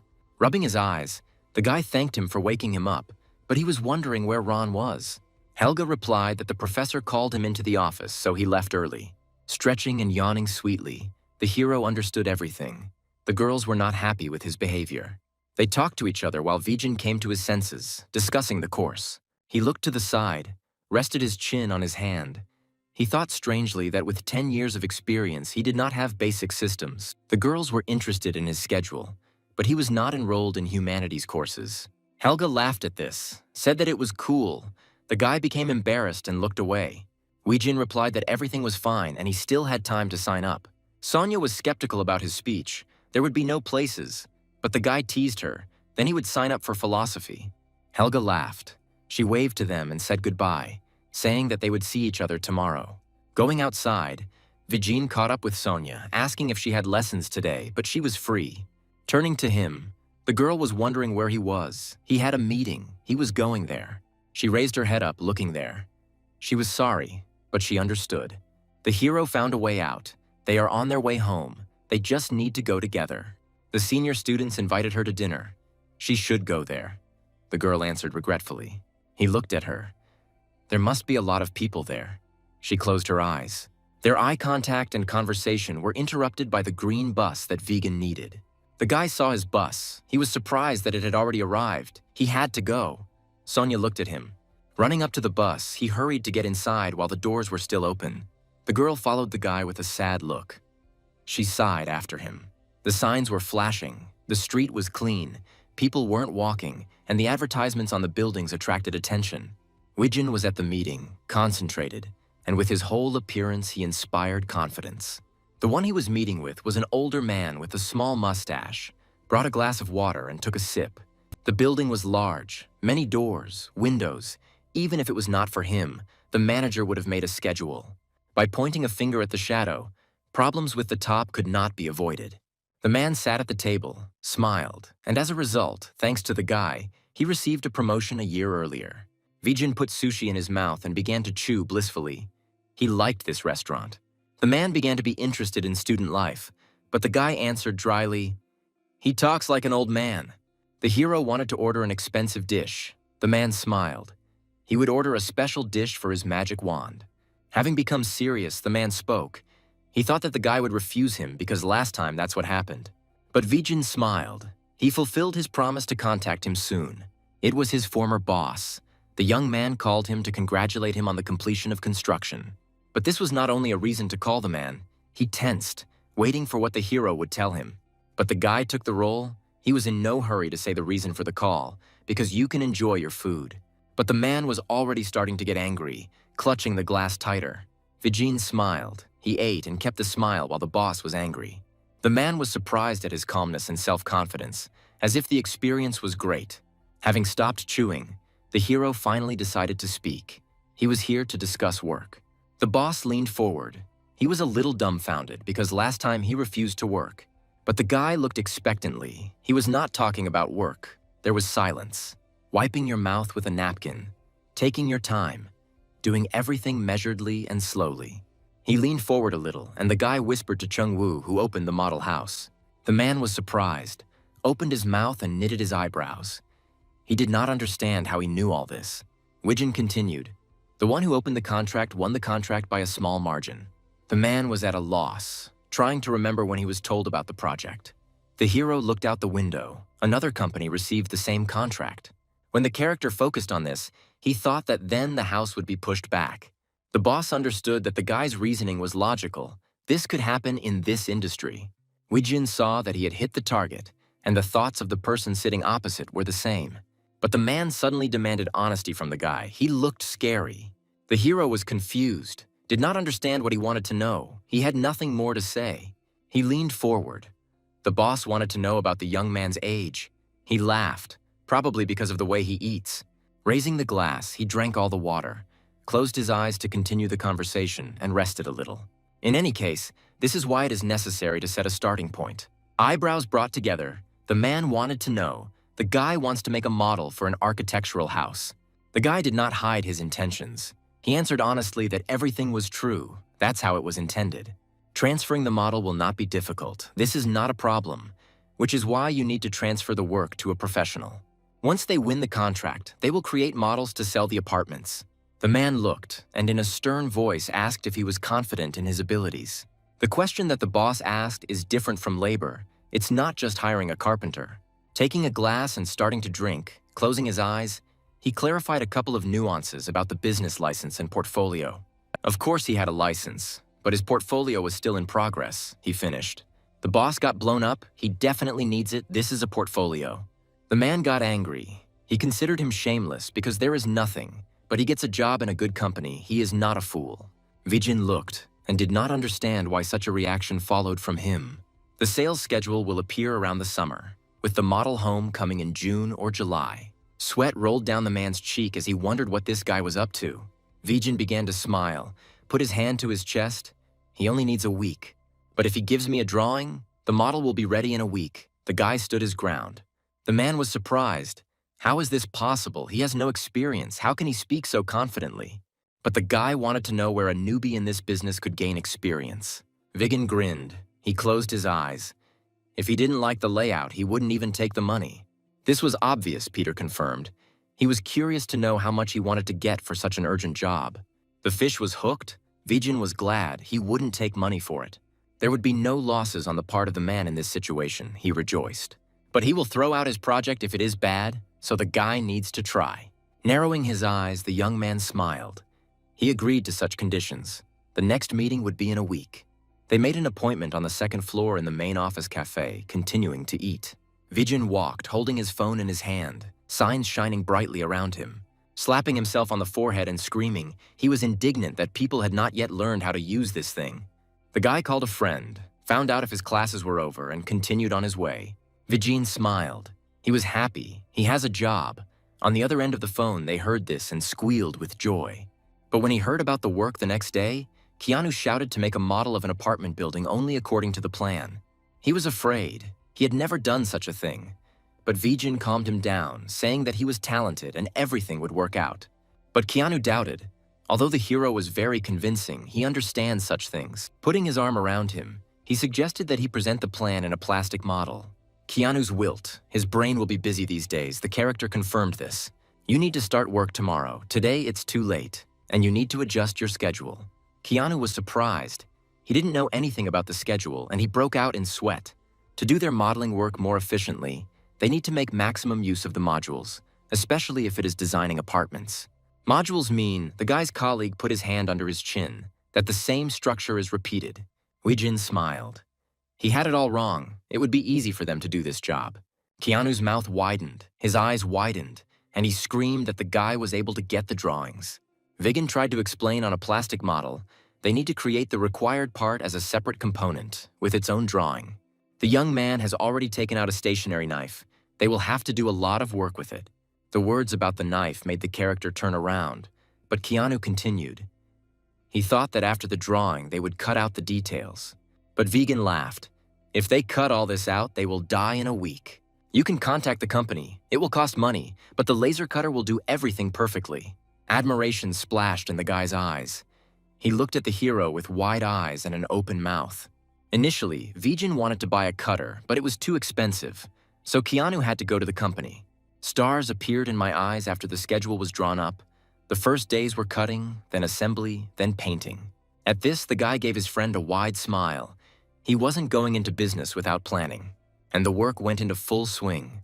The guys took this seriously and paid attention to everything. The time was already late. Weijin was looking at something very seriously. His gaze was puzzled. Keanu was scared. He did something wrong. There was sweat on his forehead, and he himself began to stutter. But the guy relaxed, smiled. He was going to finish the day after tomorrow, but he will finish today. With a sly smile, Keanu asked if he needed to go to the company right now, but the guy stopped him, sighed. It's too late now. Clenching his fist, he shouted, everything should go according to plan. He's doing everything right. It was dark outside the window. In the office, the guys turned off the computers. The light was dimly lit, but everything gradually plunged into darkness. The phone rang. Weijin answered. It would be the son of the boss for whom his mother worked. The guy's face darkened. His mother fainted. They are now going to the hospital. The young man ran without making out the road. He was in a hurry. One thought was beating faster in his head. He clenched his fists, covered in sweat. He wouldn't make the same mistake. Along the street, Weijin was pushing a cart, and there was also a man in front of her who was pulling it. The man was sweating and inquired about the boy's condition. This boy was Vijin. He was not tired, he answered his father, although he himself was all wet. They promised land on which there would be construction and houses would be expensive. Turning back towards the road, the father asked his son for forgiveness. His father's photo was framed. His funeral was modest, but his death was a big blow. In black, a boy and a woman. They were crying, suffering over the loss of their loved one. Due to stress, he died too early at the age of 40. An empty room, collected boxes, a large window. This was their new home. Mom smiled and asked if the boy liked the new house, and he answered with consent with a smile. Sitting down so that her eyes were at the boy's eye level, she talked about how Mom needed to work hard and he needed to study. Viggen smiled. He will study, make them rich, clenched his fists. She reached out her hand and stroked the boy on the top of his head. She believed in him. She got a job at a cafe that served noodles and worked hard and hard. Visitors asked for their portion. There were a lot of them every day, so she was tired, but they needed to pay off their debts. Wijin was thrown out of his memories and ran into the hospital, throwing open the door. Looking around, he asked the nurse where such a patient was. The wait was not easy for him. A voice came from the side. He saw his mother. She was sitting on a hospital bed and looked good. He sat down next to her on a chair, putting his arm around her shoulders, asking how she was. She smiled at him. The woman raised her hand. She was fine, only the noise was made in vain. She was a little tired, that's all. The woman who was with her screamed that recycling was terrible. Vijin calmed her down, reminded her what happened to her father. Now he will take care of the business. She smiled at the young man. Her daughter was preparing for the entrance exams, and it would be nice if he helped her pull herself up. But Wijin was very busy, so he didn't have time for that. The woman was not offended. She liked his straightforwardness. Now he will take care of his mother himself. He asked her not to put too much pressure on herself. He would make her rich. The guy was sitting in the computer class. He was terribly sleepy. He raised his hand to the bridge of his nose, rubbed it. He was too tired, his eyes closed. Ron stood in front of him with his hands on his hips. He wanted to recommend a class to him. Viggen became interested in understanding global culture. Ron heard this from undergrads. It's for foreign language classes. The guy didn't understand why his friend recommended this particular class, or what was so special about it. Ron smiled. It was a gold mine, but unfortunately, Vegan didn't know English. But the guy insisted that you need to be well prepared for the visit. There are no marks. Suddenly, their conversation was interrupted by a young man. Tall, with blonde hair, he came in and asked about the course. Ron waved in greeting with a smile at him. Everything was correct. This is the first-year faculty. That guy smiled and waved at them. Wijin wondered who he was. Ron introduced. It was a group of them. Jadan. He introduced these guys to each other. Jadan beamed. He was all glowing with goodwill. He was from England. Squinting one eye, he already knew about Vegan. Ron had talked about him, and also that he was engaged in modeling. The guy pointed to the new guy. He goes to global culture, and he suggested that we go together. Jadan showed everything in order to join this course, but he was skeptical. The guys shook hands. Registration for the course was successful, and now Vijin will take this course. The guy was cheerful and talkative. Our character tried to remember his face, which seemed vaguely familiar to him. Realization came to him. Jadan is British. He realized where he had seen him in a past life. In front of him sat the European genius of architecture, Jadan Port. He sat on a chair and smiled with his eyes narrowed. A white car was moving along the road. It stood out from the rest with its number. It was then, in a past life, or in the future yet to come. There was a teenager in the car who was drinking juice and looking out the window. An adult was sitting with him and the driver was driving. Outside the window, there were apartments into which the person sitting in the car put their soul and heart. The clients like them, the man said. But the guy said they suck. The guy smiled. They live in a difficult world, so there is no need to be upset. The debate on this topic flared up very heatedly, the man shouted, splashing his saliva. The man looked closely at the guy. He didn't like him. He was too impudent. It was Jadan. He became a famous architect. Some of his works became a tourist attraction. Vijin was sitting at the computer next to the girl. They were performing some kind of task. Jadan lay nearby. He folded his hands on the table and slept, making a whistling sound. Looking straight, the character was wondering if he had changed the future. But he calmed himself down. There is no need to worry about useless things. And he closed his eyes. He decided it would be fun, because he was friends and studying with a future genius in architecture. Vijin got off his green bus, looking around. Keanu behind him was frightenedly huddling close to the character. He had never been here and therefore experienced strange feelings. Vijin laughed, putting his arm around his shoulder. He hoped that the guy would be on his side. Closing his eyes, he asked his colleague not to be annoyed and to relax. But Keanu was interested in what he would do. They came to the cellar, to the company. They are the best, Viggen answered. But Keanu doubted that cutting could be done here because there was no service.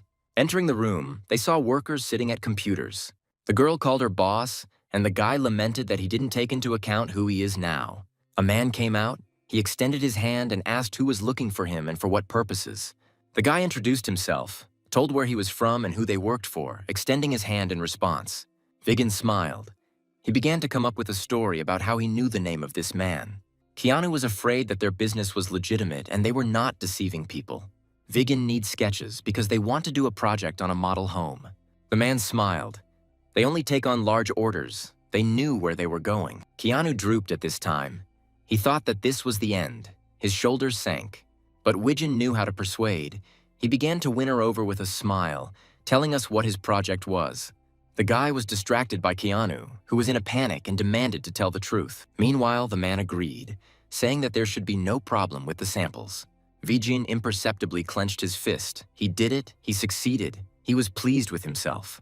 The guy leaned forward a little, but they would pay. The man offered to drink coffee while they waited for work. Hands extended the finished material. Everything was done and done quickly. The guy was impressed. It was so fast, very little time passed, he thanked me. The guys returned with the material, pleased with themselves, but Keanu sometimes shook from what was there. All they have to do is assemble the model and paint it, but in the meantime, they can go eat. A sudden question from the guy made Vijin turn around. He didn't know how to answer it. Keanu began to reprimand everything that the business had to be built on honesty and truth. The hero smiled at this. Everything was true. You need to be able to trust him. The guy knew that Vijin was not a fraudster, but he didn't understand why they took his word for it. After listing 2 reasons why they are the best, all the young man's doubts disappeared. Calming his colleague, he put his arm around his shoulders and promised him rice soup. After much work, the model of the multi-story building was ready. It was still painted white. It was difficult to assemble the model, but now it is ready. Vijin looked at his handiwork. Cafe? People eat in this cafe. There are places on the street. The tables are filled with visitors. Keanu and Vijin were poring over the model, painting and finishing it. The guy looked back to look at something. Opening the window, he looked out onto the street, breathed in the fresh air and looked at the cafe. A picture opened before him. One person was supporting another. He was feeling bad and was vomiting on the sidewalk. Turning away from the window, I thought that knowing a shortcut and not using it was the same as not fulfilling my work duties. He liked it so much when life goes the way he wants, he said, squeezing a glass of water. Keanu thought that he had become somehow strange and suggested that he continue working. Vijin looked thoughtfully at the model. He was thinking about the status window. Keanu couldn't restrain himself, bared his teeth, and was already trying to tell the guy to rest if he was tired. Vijin laughed. He decided to make fun of the guy a little, narrowing his eyes. Since then, the hero has not seen a single golden line. He looked at all the drawings. Vijin tried everything, but was never able to use his power again. If he has the strength, he will be able to do the job much faster and better. They looked at the finished model and couldn't believe that they had done it. Keanu darkened when he heard about the completion of the work. They weren't even close to the end. Is it really possible to fit all the real apartments into this house? But the hero clenched his fist. The scale is different there. The lips are compressed into a strip, so they will not be able to finish. The colleague could not restrain himself. Keanu screamed, clenched his fists. His mouth was open. They would take a long time to sort it out until the deadlines arrived. There are no perfect sharp edges in the world. The guy turned half a turn. Keanu began to frantically do his work. Vijin covered his mouth with his hand and looked at it all. Putting his hands on his hips and lowering his head, the boss offered to finish the job and show everyone what they were capable of. After work, the apartment building stood and showed off its beauty, neat details. Tired, they sat on the chair and on the floor. They were both exhausted, but they did an excellent job. Their conversation turned to the monetary equivalent. Keanu argued so much that he even clenched his fists. Looking at the guy, he will give him 3 times more. That's how much funding he will have. Taking his hand, he assured him that he deserved it. He had done his job well. A smile appeared on Vijin's lips. Now he is ready to negotiate. The meeting took place in a cafe. The guy and Peter were sitting in cozy chairs and discussing business. The model of the house was beautiful. There was a lawn nearby, trees, high-quality work. The guy stared at the boss, waiting for an assessment of his work. He was tense. Holding his head, he closed his eyes. He's crazy, Peter thought, if he thinks this model is cool. The guy raised his fist and swung. If this is so, then he will destroy his model. But he didn't reach the model with his hand. He was stopped by a question from Peter. His hand hung. With his hand raised, Vijin looked at the boss with a smile. The negotiations were over. But Peter interrupted him. He does really cool and crazy things, and specified how long it would take to finish all the work. The man looked at the guy, frowning. His gaze was focused. He should give this job to him. The guy was putting the box with the model on the front seat. He asked to be careful with this. Vijin looked into Peter's car. He was driving and was about to leave. Looking at him, the boss said that tomorrow there would be a meeting of managers. Peter needs a couple of days. He will receive the budget he needs. Just wait a little. The guy smiled and finally said that it would be good news. The assembly was expensive. Vijin went to class and was joyful. He stretched. For the first time in all time, he slept. The phone rang. He picked it up and was very surprised because his boss was calling him. Peter called and smiled. He had already decided everything. They were ready to provide him with an amount for outsourcing. Instantly becoming serious, the guy asked again about the money. He was surprised at the amount. Vigin liked the amount, but the boss asked for even more. But due to his lack of experience, he was refused.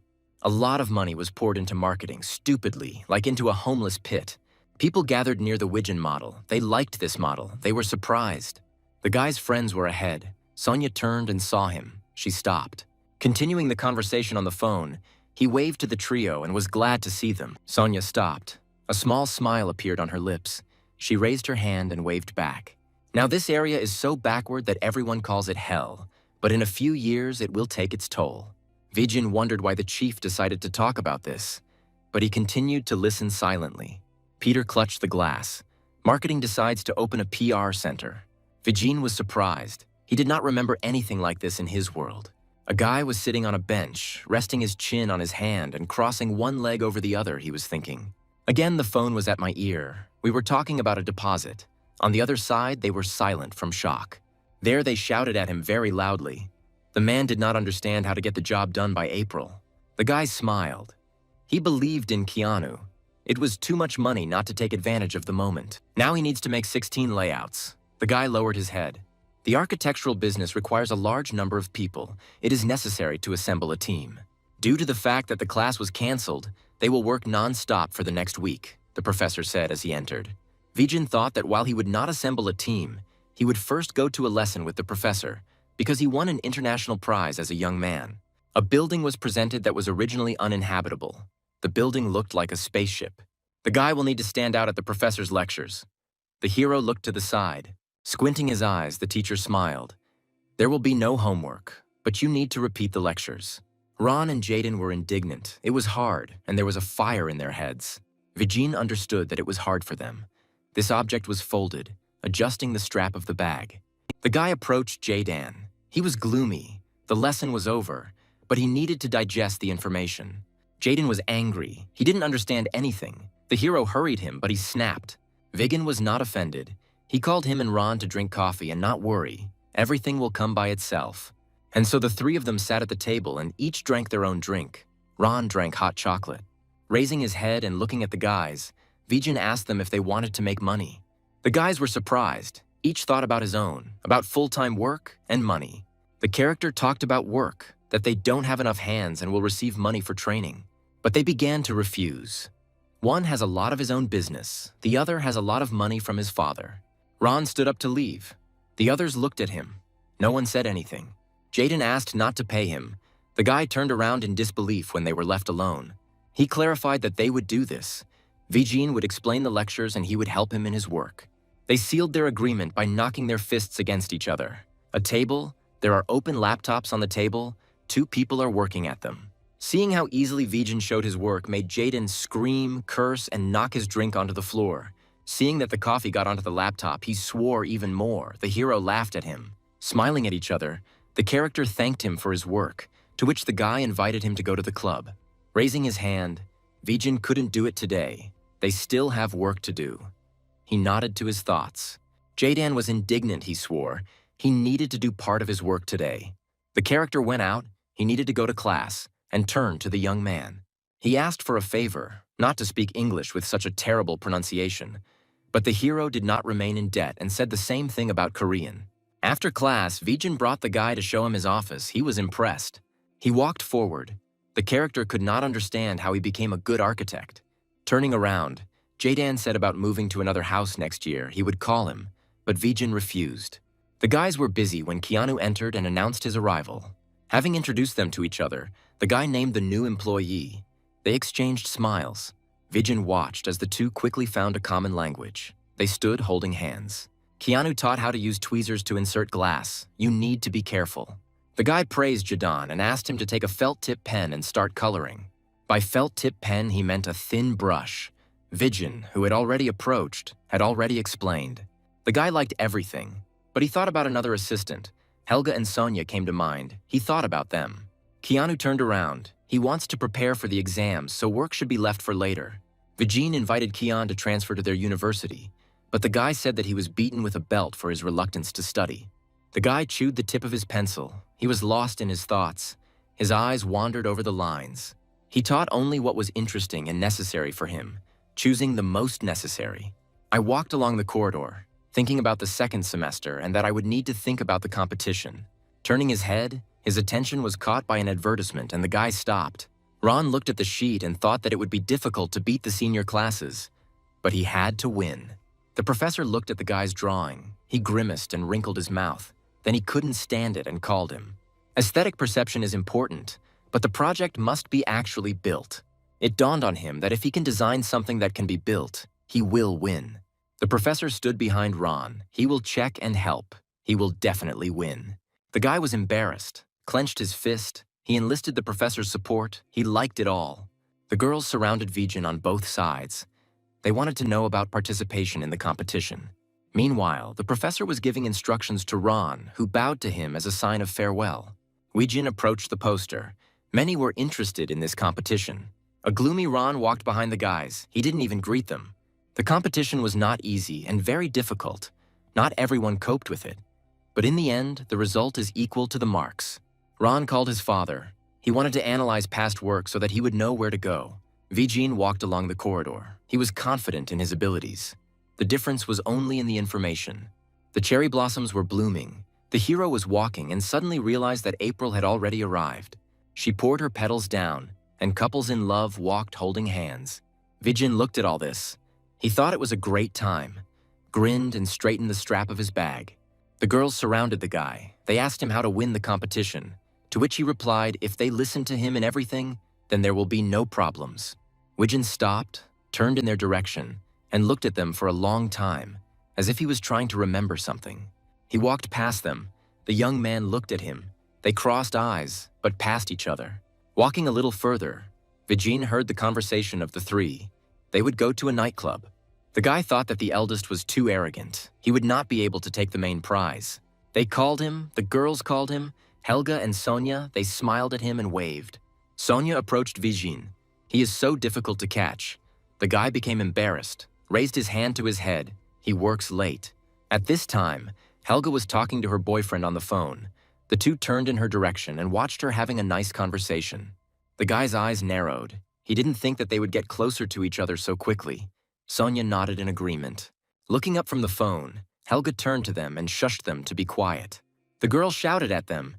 She knows everything about their conversation about models, but Sonia stood up for the guy. They were talking about work. Not believing it, she screamed and returned to the conversation with her beloved. Her face changed, from angry to embarrassed. Grimacing, the guy offered to go have a snack. Folding his arms on his chest, she accepted the invitation. Helga showed her tongue. Without looking up from the phone, she laughingly told them to start dating. Embarrassed, they turned away from each other and began to look in different directions. Ron needs to be warned that after class they will go out to eat something tasty. Helga looked at the two of them. Her eyes narrowed.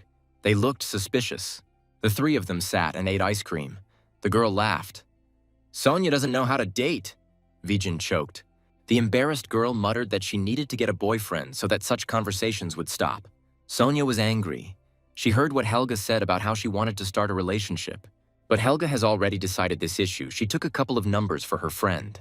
Vijin was eating ice cream when he heard about the guy's numbers.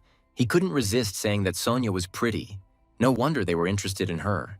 She heard what this guy was saying about her, became embarrassed, and blushed all over. Helga screamed. She was trying to find out the type of guy Sonia likes, keeping up with her. The red girl replied that she did not have high standards for guys. She looked to the side. Being moderately funny, cute, and tall, all of this fit Vegan's description. The guy realized that she meant him. The girl was embarrassed, but looked at him. There was a blush on her cheeks. Vijin laughed. He wouldn't mind a relationship with Sonia. Why not? Helga ran away. It was time for her to go on a date. She smiled and waved goodbye. The guy folded his arms over his chest. He considered her annoying, and the girl thought their mutual friend was very nice. They stood up and stood opposite each other. The guy suggested talking about the philosophy of love. Vijin smiled and looked at Sonia. Maybe she doesn't like guys who like her. She got angry, left without turning around, and told him that this was not so. Sitting on a bench, Vijin thought that if he were in a relationship, he would break up in a couple of days with his work schedule.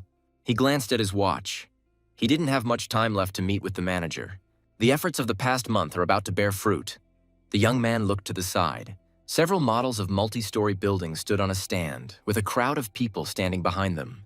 They were delighted, praised the guy, called him the best. The work was very good. Everyone asked him questions about where he studied, how he was able to do it. Even the name was memorable. Peter was tired, but happy. He didn't think that everything would go so well. They touched the boss with their hand. The young man told him that now he was playing the role of a big shot. He brought good news. The director raised the budget. Peter was pleased. The man was surprised because the manager was responsible for the project, but he behaves as if he was not involved. The guys were sitting in their office, they were eating, they did a great job.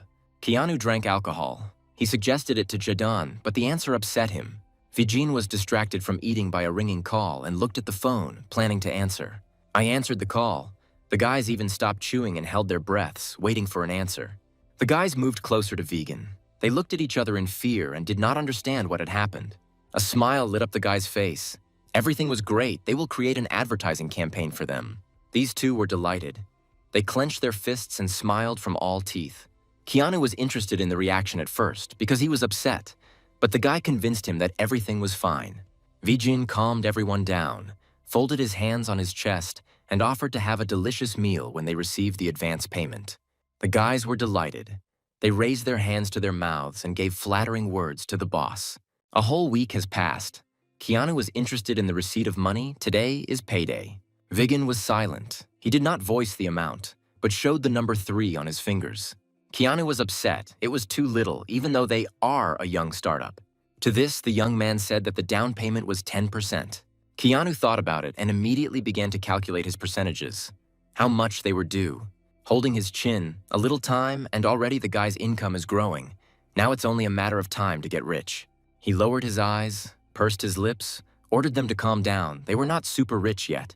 Everything was fine. He needed to do something, Keanu clarified. Vijin took his bag by the strap. The guy gives them a rest. There is a lot of work ahead. Jadan jumped up and wondered where he was going. Turning around, he told them to sleep longer, but he had to go. Jaden shouted. He needed to get ready for classes, and the guy promised to help. They didn't agree that way. But he needs to buy some time, Vijin replied as he left. Standing among people on the street, the guy reasoned that he didn't have enough time. He was going to buy it. There were almost no free tables in the cafe.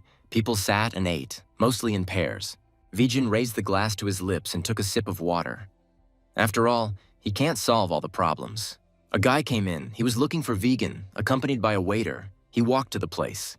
The man moved the table. A guy came early today. He scratched the back of his head. This place was close to his studies. The man decided to look after Vijin. He began to pour him alcohol. The guy was embarrassed by this. Holding the bottle, he will now call him Big Brother because he has a lot of money.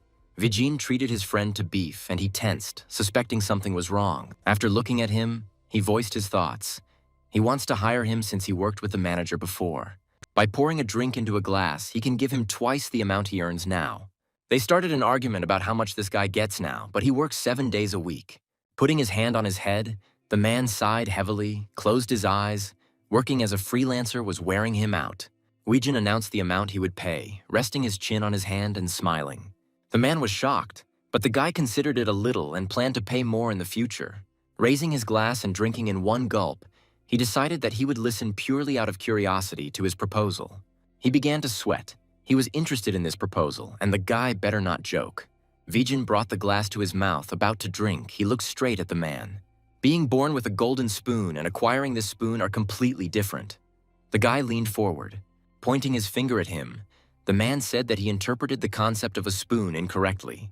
Weijin assured that he only conducts business legally, but still cannot pay more. The man doubted. He looked and thought what he should do. He already has a contract. Now he will cast the bait and collect the reward. The man looked at Weijin. He kept thinking and wondering how this guy became like this. Where did he get the money from? The guy told everything. He finished smiling. He will wait for an answer and he will not rush him. But next time he will demand an answer. He clenched his fist and got angry. The man wanted to know the name of his studio and received the answer, Vij Studio. Standing in front of the board, Weijin was looking at something on it, standing straight, hands in his pockets. He wrote down the plan, took a felt-tip pen, and completed his actions. What he needed to do. One thing had already been decided. Typically, interior work began with demolition, with a machine with a bucket moving the debris. Hands folded on his chest, a serious look. He could be in charge of a construction site. Taking the phone, he called. He needed specialists to carry out the demolition, electricians and equipment. He persuaded the person on the other end of the line to help him, promised to drink his favorite drink with him. Vijin decided to use everything that was available to him from his past life. An older man was reading a newspaper, a very long and difficult month, not a single client. He was about to leave his phone number and go home early, getting up from his chair. The door opened and Vijin came in. He said hello, but behaved freely. Seeing him, the man grimaced. He thought it was a young animal and went to use his toilet. The guy came closer to the man, asking whether he was engaged in the resale of real estate. Vegan jabbered about a certain type of apartment for sale that he would like to discuss. The man was confused. His eyes widened. He immediately invited him to sit down and offered him something to drink. They sat down opposite each other. The guy had coffee in his hands. It smelled amazing, which he told the owner about. Remembering the models of apartments, they now cost a decent amount, but in the future, they will have a different price, even more.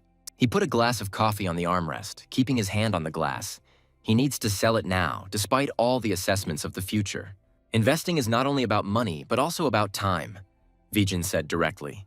The man began asking questions about the apartment. He did not believe that such a young man had real estate, but the guy announced his price.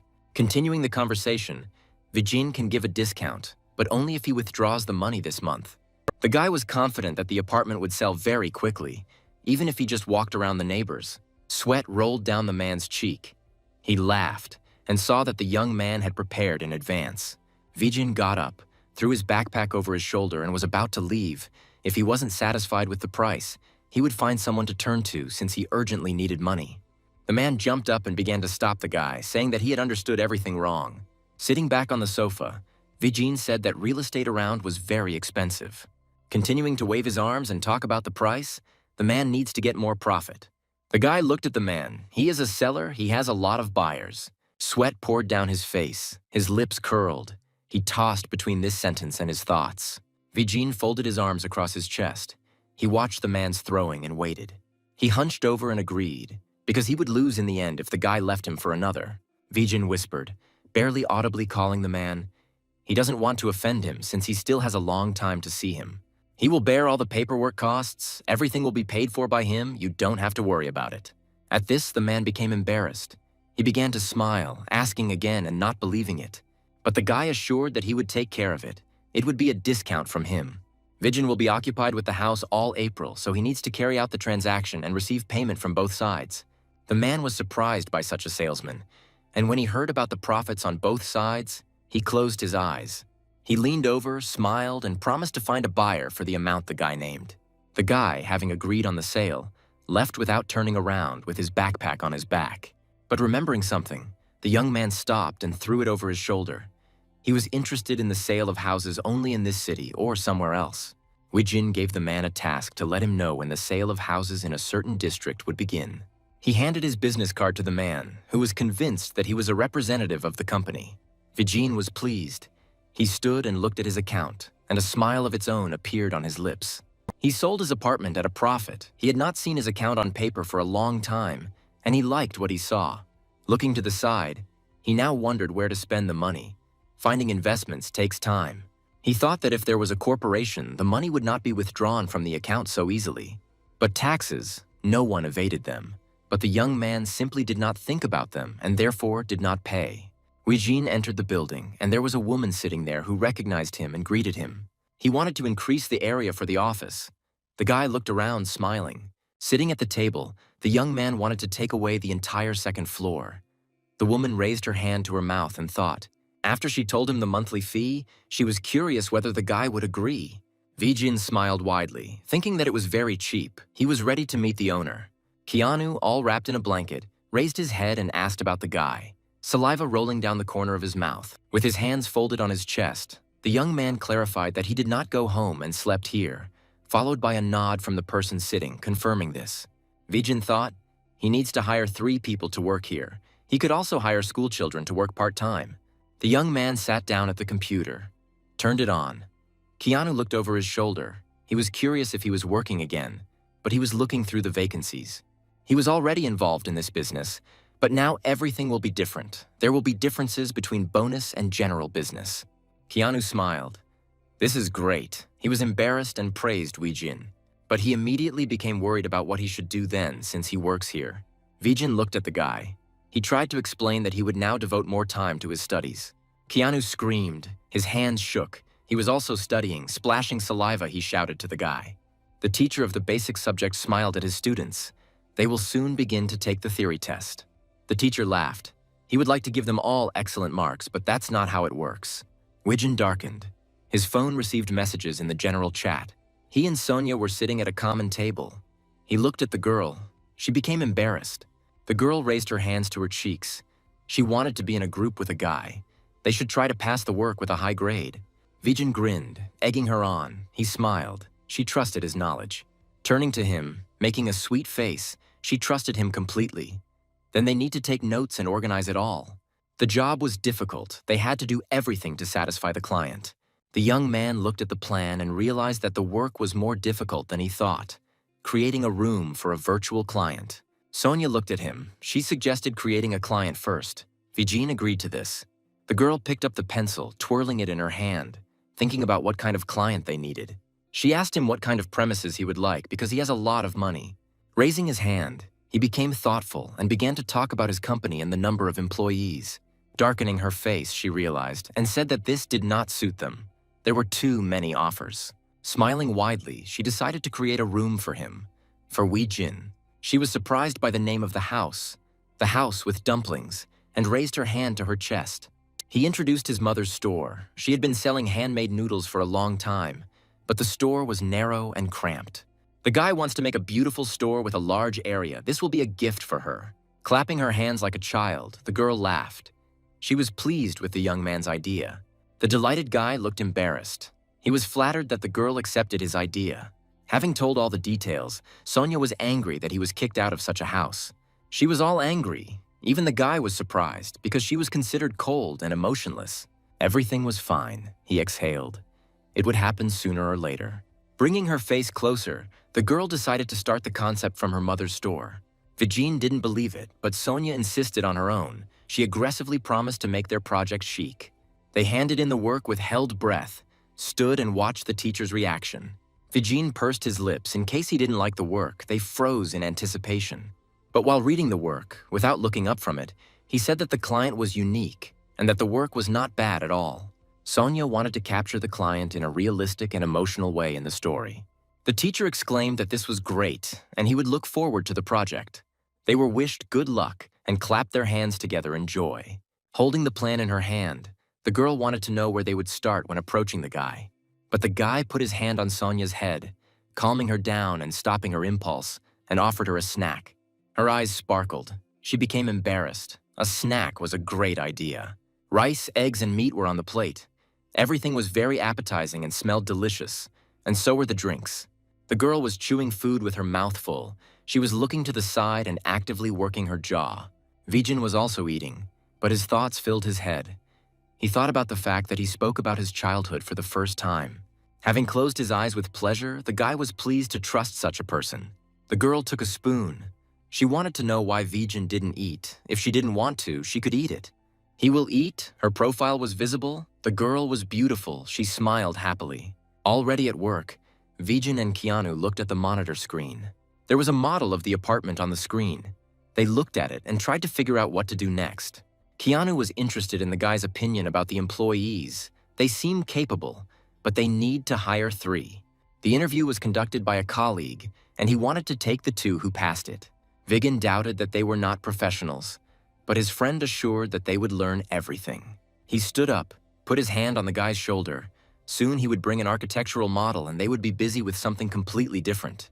Keanu was wondering what they would be doing so interesting. He looked at him. A model of some product? Most likely they will move on to car models. Weijin promised his friend that when they grew up, they would expand their capabilities. The plan was to create an apartment, a headquarters, based on models, which would be decorated on the outside with columns, which would undoubtedly attract people. The guy thought about it. We need to calculate everything. Think through everything down to the smallest detail so as not to be like all the other offices. Vijin ended his speech by saying that now there will be a lot of work and he entrusts it to Keanu. He was shocked. He raised his hand to his chest and was very surprised at this turn.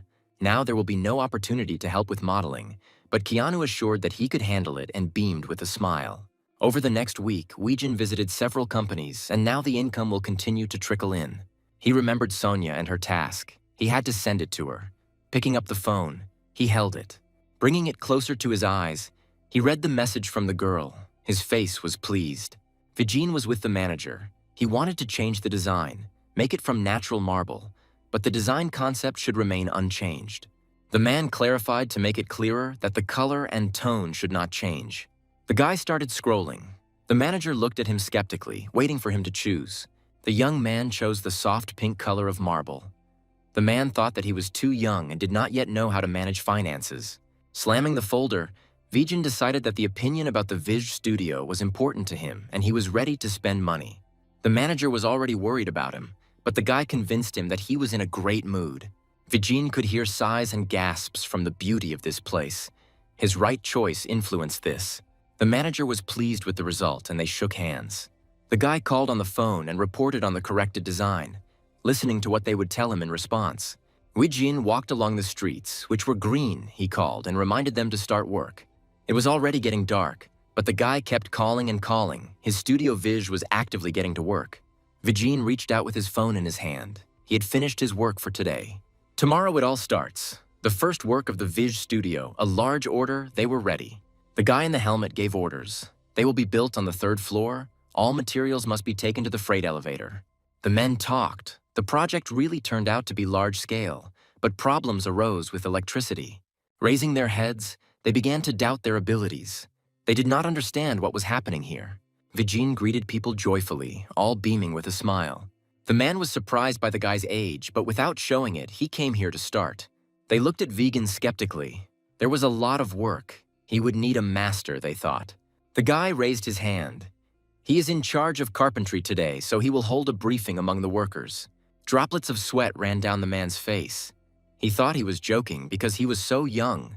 Standing over the plan, he explained what needed to be done. People gathered around him. The man looked at Weijin. He was not stupid and quite capable, he thought. The guy smiled. They must finish the job as soon as possible and he will let them go home. But the man continued to doubt the guy. He was not sure that the work would end so early. Pursing his lips, frowning his eyebrows, the man looked from under his forehead at the guy. He was too self-confident. A check was needed. Sometime later, the worker was doing the wiring. Weijin confidently told him what and how and where. With surprise, the man admitted that he was right. He thought that the guy was gifted. All the workers were exhausted. They were trembling with fatigue and sweat was rolling down their faces. Handing over the drink, he praised the work. It was well done and sent the people home. Taking the drink will reduce your work schedule, but nothing has been done above the norm today. But the guy smiled.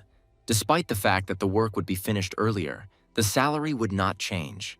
Clenching his hands into fists and pressing them to his chest, the man cried, "They will finish the job earlier." A few days later, a girl, Miniel Jo, came and extended her hand to Vegan. Accepting her hand, the man smiled and thanked her for her help in purchasing the tiles of the desired color. She laughed embarrassedly. And it's true that finding marble of this color is not an easy task. The young man looked at Miniel. She would be an excellent business partner in the future. She was only friendly with him because the new company took the order and did it well. The girl promised that she would continue to cooperate with him, since marble of this color would now sell well. The guy raised his hand to the back of his head. He thanked her and used her services. Holding the plan in his hands, Vijin swore, gritting his teeth, everything must be strictly according to plan. He controlled the entire work process, cursed, corrected. He was angry that the work was not being done properly. Finally, Vijin radiated happiness. The construction was over, he did it, thanked the employees. The workers stretched, took off their helmets, they finished, they rejoiced and shouted joyful words. The director was pleased with the work, the first task of the Vij studio, and they completed it. And an unexpected person visited this place, a bus stop, an advertisement for perfume and a girl advertising it. The audience was preparing for the start of classes. People came and took their seats. Vijin also took a seat and began to prepare for the lesson. starting to take out the necessary things from his backpack. He heard footsteps approaching him, raising his head and squinting his eyes to the side. He waited. A small woman's hand lay on his shoulder, and he looked at the hand. It was Sonia. He was looking at the guy with wide-open eyes. She pressed Vegan about how he could sit here and chill. The guy didn't understand what she needed. If they are doing a task together, then they need to stay here after class at least for a while. The girl remained in place, but Vegan stood up and walked around her without uttering a word. Sonia looked behind him, bared her teeth. They were ignoring her. She wouldn't leave it that easily. But the guy looked back at her. He suggested that she have a bite of beef first. Large and small, juicy pieces of beef lay on the stove. The smell emanating from them was delicious. The girl was holding chopsticks in her hands, preparing to eat, and pronounced a verdict on the guy. He doesn't know how to work in pairs. Wijin was holding tongs in his hands. He was frying meat. Teamwork for him means turning on the laptop, sketching out a plan, and leading. Just as he was about to bring the meat to the roasting pan, a girl's hand immediately fell on his hand, stopping him. She took the tongs. The young man did not cook the beef correctly. She would cook it herself. Vijin was surprised and didn't believe that she could cook, but the girl convinced him. Handing him the meat, Sona smiled. She was sure her meat was very tasty. After chewing, he showed his class to the girl, but she grimaced. This was not the reaction she wanted to see. When Vijin was able to speak, he replied that he savored the taste of this meat, so he could not answer right away. The girl looked very pleased. She liked the guy. Thanks to him, she made friends. Her eyes narrowed and her face contorted at the mention of working in a restaurant while eating. Seeing how she reacted, the guy raised his hands and tried to justify himself, saying that it was worth trying to work on the team. They laughed and drank juice for teamwork and had fun together. At the restaurant, eating beef and drinking juice, they became closer to each other. Having received the bill and looking at it, the guy's face darkened. From his look, it was clear that he did not expect to see so much. Sonia waved her hand at him. She ate very tasty. You need to sit like this more often, but only without beef. You don't need to waste money. Wijin got a call from his boss and he had an urgent matter, and the model of the house he built became popular. Two men, one entrusts the other with a task. Even on a day off, he must work. The next day, people are walking, some with strollers with children, some in pairs, some just hurrying alone. Two guys, sweating profusely in white shirts, doubting whether they were in the right place, entered the building. A man and a woman walked and were amazed at the beauty of the hall, wondering who did this. Someone appreciated the marble floor. It was very beautiful. Everyone liked it. Everyone was delighted. People looked at the area of the apartments, the structure and composition, and they had a desire to live in this place. The girls began to look back. The supporting actress was standing there looking at the brochure. She also looked at the house and liked it. She already had a desire to move in and live quickly. She saved long and hard and now can afford to buy herself one of these apartments. Seeing a guy in front of her, she made a request to him, taking off her glasses. The man turned around. It was Vijin. He looked at the girl. He was embarrassed. He screamed. It was Vika Suarez. The guy was embarrassed. The girl also screamed. He knew her. It was unexpected. She opened her mouth. He remembered an advertisement from his past. She would soon become a famous actress. Previously, he could not even imagine that he would meet such people. The girl smiled embarrassedly. She raised her hands to her cheeks, apologizing. She didn't know that he was the director of a construction company. The guy was flattered. Vika bought him coffee, he indicated with his hand. Vijin was glad to meet her. He asked for an autograph. They laughed together, sitting at a table in a cafe. The girl beamed with a smile. She signed and handed him a piece of paper. Taking the piece of paper, the guy made an attempt, saying that she really didn't remember him. But Vika had already extended her hand and pointed her finger at him one day in the city.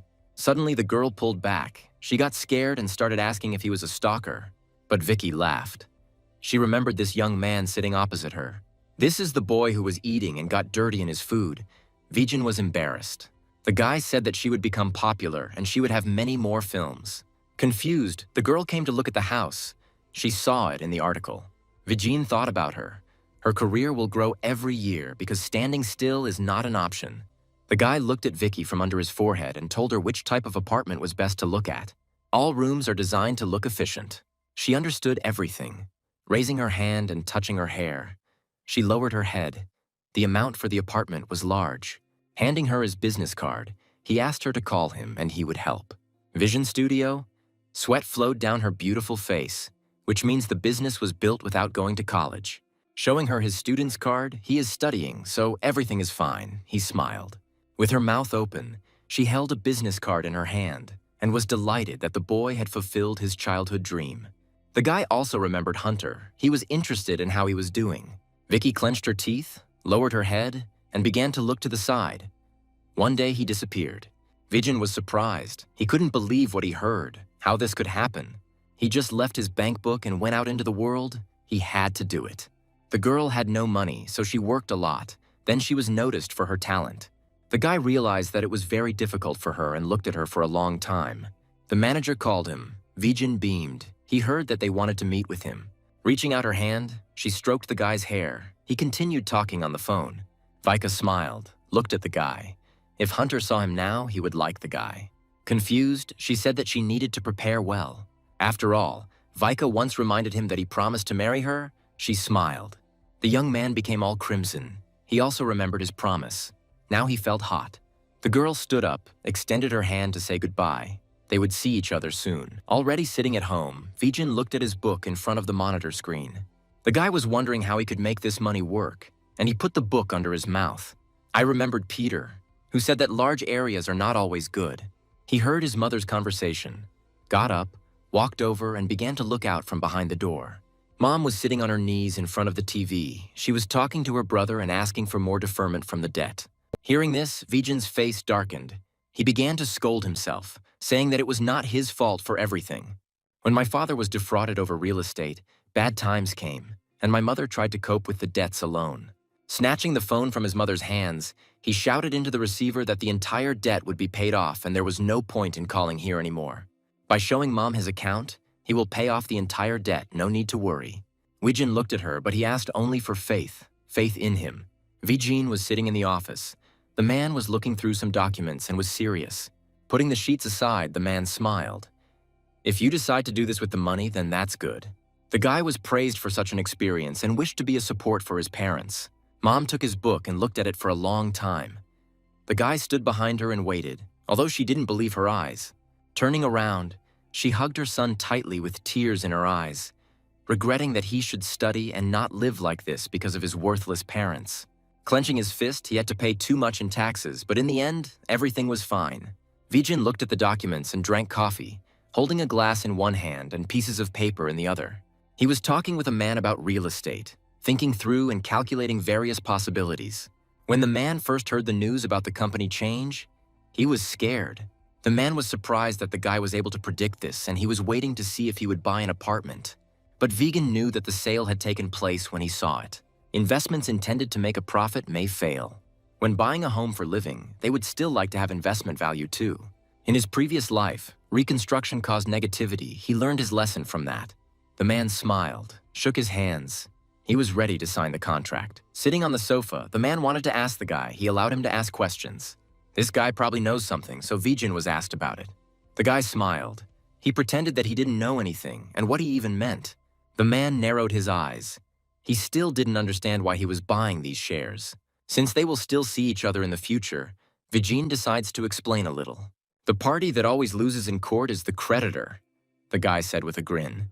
Becoming sharply serious, the guy said that if he goes bankrupt, prices will rise by half. Raising the glass to his mouth, he did not say how he knew this, calling it a secret. The man's eyes became slits. He will try to keep the contract with him for as long as possible. Vijin offered to sign the contract because he liked the loyalty system, and he happily agreed. The guy looked at his savings book and was very sad. After signing the contract, it was empty. There is no need to be upset. He can get a good profit from this deal. The young man thought about when to take the exam and how best to do it so as to stay in business. Keanu came in. He showed 5 orders this week. The director will decide whether they will be accepted. The guy screamed. He asked not to call him that, but the young man with glasses doesn't understand how to call the director not director. He looked around his office and liked what he saw, so he expanded his staff. If we move at this pace, then the net profit will be 3,400. This is good. To be able to take all orders, more people are needed. Keanu suggested hiring more. Putting your hand under your cheek. Premium is quality, not quantity. You need to think about everything. Their conversation was interrupted by a guy who was leaning on the doorframe with his arms folded on his chest. The guys saw him. Vijin screamed. It was Jin. He was waiting for him. This man has adapted well, the director thought. He still has an eye for people. Vijin jumped up to look at Keanu's orders, and there was no need to rush. He threw it to Jin. Keanu smiled happily. He started work yesterday. This made the guy happy. Suddenly, Jaden ran in, out of breath and all wet. He shouted that the competition had begun. Vijin sat down at the computer monitor. The guy stood behind him, folded his hands on his chest. Jaden smiled. He doesn't like competitions, but if anything, he's on the guy's team. The young man's face darkened. He saw the topic, the sanatorium, and this did not make him very happy. Vijin frowned, rubbing his chin with his hand. Last time the topic was the cultural complex, which means the future has been changed. While the guy was in his thoughts, Jadan tried to persuade him to unite and get it done faster. Vijin grinned and looked at him. He didn't think that he would be taken to the team. The guy grabbed the director's shoulders. He was angry, but the boss had a couple of people in mind. He laughed, looked at him and said, "The blonde idiot is there too." Jaden went to kiss the guy, but he managed to put his hand down and warned that he would look for the second person himself. Ron looked at the piece of paper, read the topic of the competition work, and was also not happy, because he now needs to look for a team to do the job. He put his hands on his elbows, crossed them and rested his chin on them. He wondered who to choose, brushed aside the options. He dialed the girl's number and invited her to join his team. But she had already joined Vijin's team and could not help the guy in any way. He laughed loudly, raised his hands and eyes upward. He will become the best. Vijin entered the audience, joyful. He radiated light, illuminating everyone with his wide smile and greeted his friends. But instead of a return greeting, they attacked him with accusations of being late. Jaden shouted, pointed his finger at Vijin. Sonia agreed with him. He was seething. The competition was no joke. The guy asked to come to his senses. With dark circles, the guy realized that these two had gotten along and he was not happy about it. Vijin sat down. He was ready to listen to what they decided here. Sonia pulled it over and showed it. She drew the facade. It was light. Jaden looked at the girl with widened eyes. She blushed slightly. Such a structure is not easy to build, so it seems that it will be easy to assemble. Vijin smiled contentedly. Although the guy seems stupid, he will become a famous architect. Everything was beautiful and good, but the priorities were not set correctly. The whole trio sat and reasoned together. Appearance is important, but preference must be given to people. A building is a vessel. If it cannot accommodate people, then there is no point in beauty. The girl and the guy opened their mouths. They cried out that they understood the idea. Sonia realized that information for the sanatorium was tedious. Everything needed to be collected and analyzed. Jaden realized that there was something wrong with his drawing and raised his finger up. Patting him on the shoulder, Vijin asked to study the plan for the construction of sanatoriums. And Sonia will analyze the audience. These buildings have a certain functionality. The guy got up. He offered to work in a cafe. After collecting all the data, reconnaissance would be needed. He pointed his finger at the desired sanatorium, which looked like the one that corresponded to the plan. Reconnaissance will be at the Soka Sanatorium. Sonia looked at the sheet and darkened her face. Vijin noticed the girl's reaction, asked what was wrong with her, and looked at her. She looked up at him with her huge eyes and shook her head. Everything was fine. They called him on the phone. He said goodbye, promised to see them, and ran out the door. The young man looked at the phone. It arrived earlier than planned. The manager called him. He was interested in the squares and said that he was taking his work more seriously. The guy listened. He was curious whether the request was fulfilled or not. A girl was coming to meet him. She called him by name and waved to him. He smiled as he continued talking on the phone, waving his hand at her in response. All of them sat together and studied the contract, carefully reading every word. Vijin suggested what was best for Vicky to invest in. She listened to him and decided to trust him. The girl put her trembling hands to her chest, that's all, and exhaled happily. The guy looked at her and congratulated her. It was not easy for her to decide to spend all her fortune on buying a home. They left the building happy with the purchase. They got it done quickly, and all because she had no doubts about her purchase. Vika admitted that she was unsure whether to buy it or not. But when she got to the department, she finally made up her mind. She laughed after Vijin's words that he would buy it himself if he had the money. He had other things to do, so he left, waving goodbye to her. Having found out where he needed to go, she put her palms together and offered to give him a ride. They sat opposite each other, drinking coffee, which was quite good in this place. The guy was interested in the fact that she drives herself, and where is the manager? He asked her a question. She liked driving the car, but he surprised him. So young and already running a company. Memories from a past life told him what role she should choose in order to become a rising star. But Wijin laughed. What kind of advice could he give if he didn't understand it? The girl didn't believe him. Becoming serious, he asked, looking up at Vika, if she would like to take part in a TV show. She had no thoughts about the TV show, but now she thought about it after the guy's words. Vijin suggested that she somehow star in one of them together, so she would gain popularity faster, and this would help their company. She sighed. She couldn't understand why he was acting like he was her manager. The guy sighed into his fist and immediately grinned. He just felt that way. Sonia arrived a little earlier and stood looking around. She knew that she had arrived ahead of time. She saw a cafe that looked expensive and decided to wait there after all. Sonia saw Vegan and some girls sitting at a table there, abruptly hiding behind a tree so that she could not be seen. She could barely hold back her tears. Looking back at him over her shoulder, she felt sad that she was the only one with feelings. She thought that he was interested in the other one because he did not see her as a girl. She pursed her lips. Tears filled her eyes. Why this world is unfair beat in her head. Someone touched her shoulder with a finger, knocked several times, but she did not turn around. It was Vijin, smiling and telling her that she had come here early. The man looked out the window. He was immersed in his thoughts and looked out the window but saw nothing in front of him. Folding his arms across his chest, he thought that after finishing the final work, he could think about the competition one. This year, he was sure that his work would be the best of all, because everyone helped him a lot in this. Smiling, he looked at the phone. He doesn't have much left, he thought with a grin.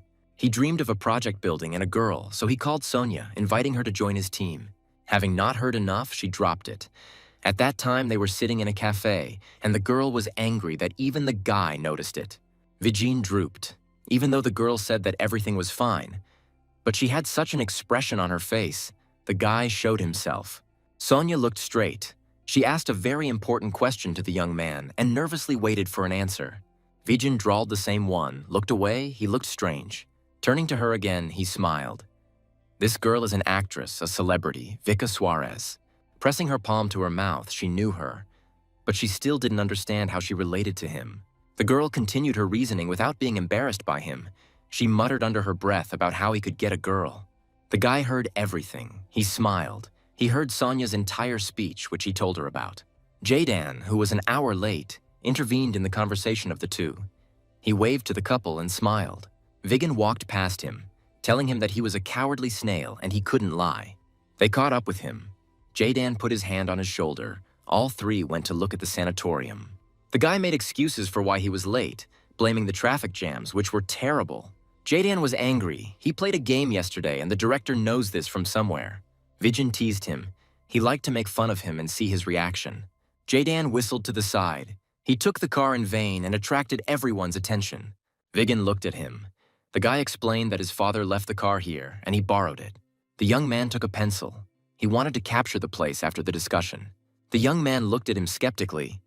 Maybe he could take a picture with his phone or take a photo. Sonia looked at the guys. She stood up for Jaydan. His sketches make sense. She put her hand to her chest and expressed her idea that when she told everyone the plan, it would be possible to arrange the sketches beautifully.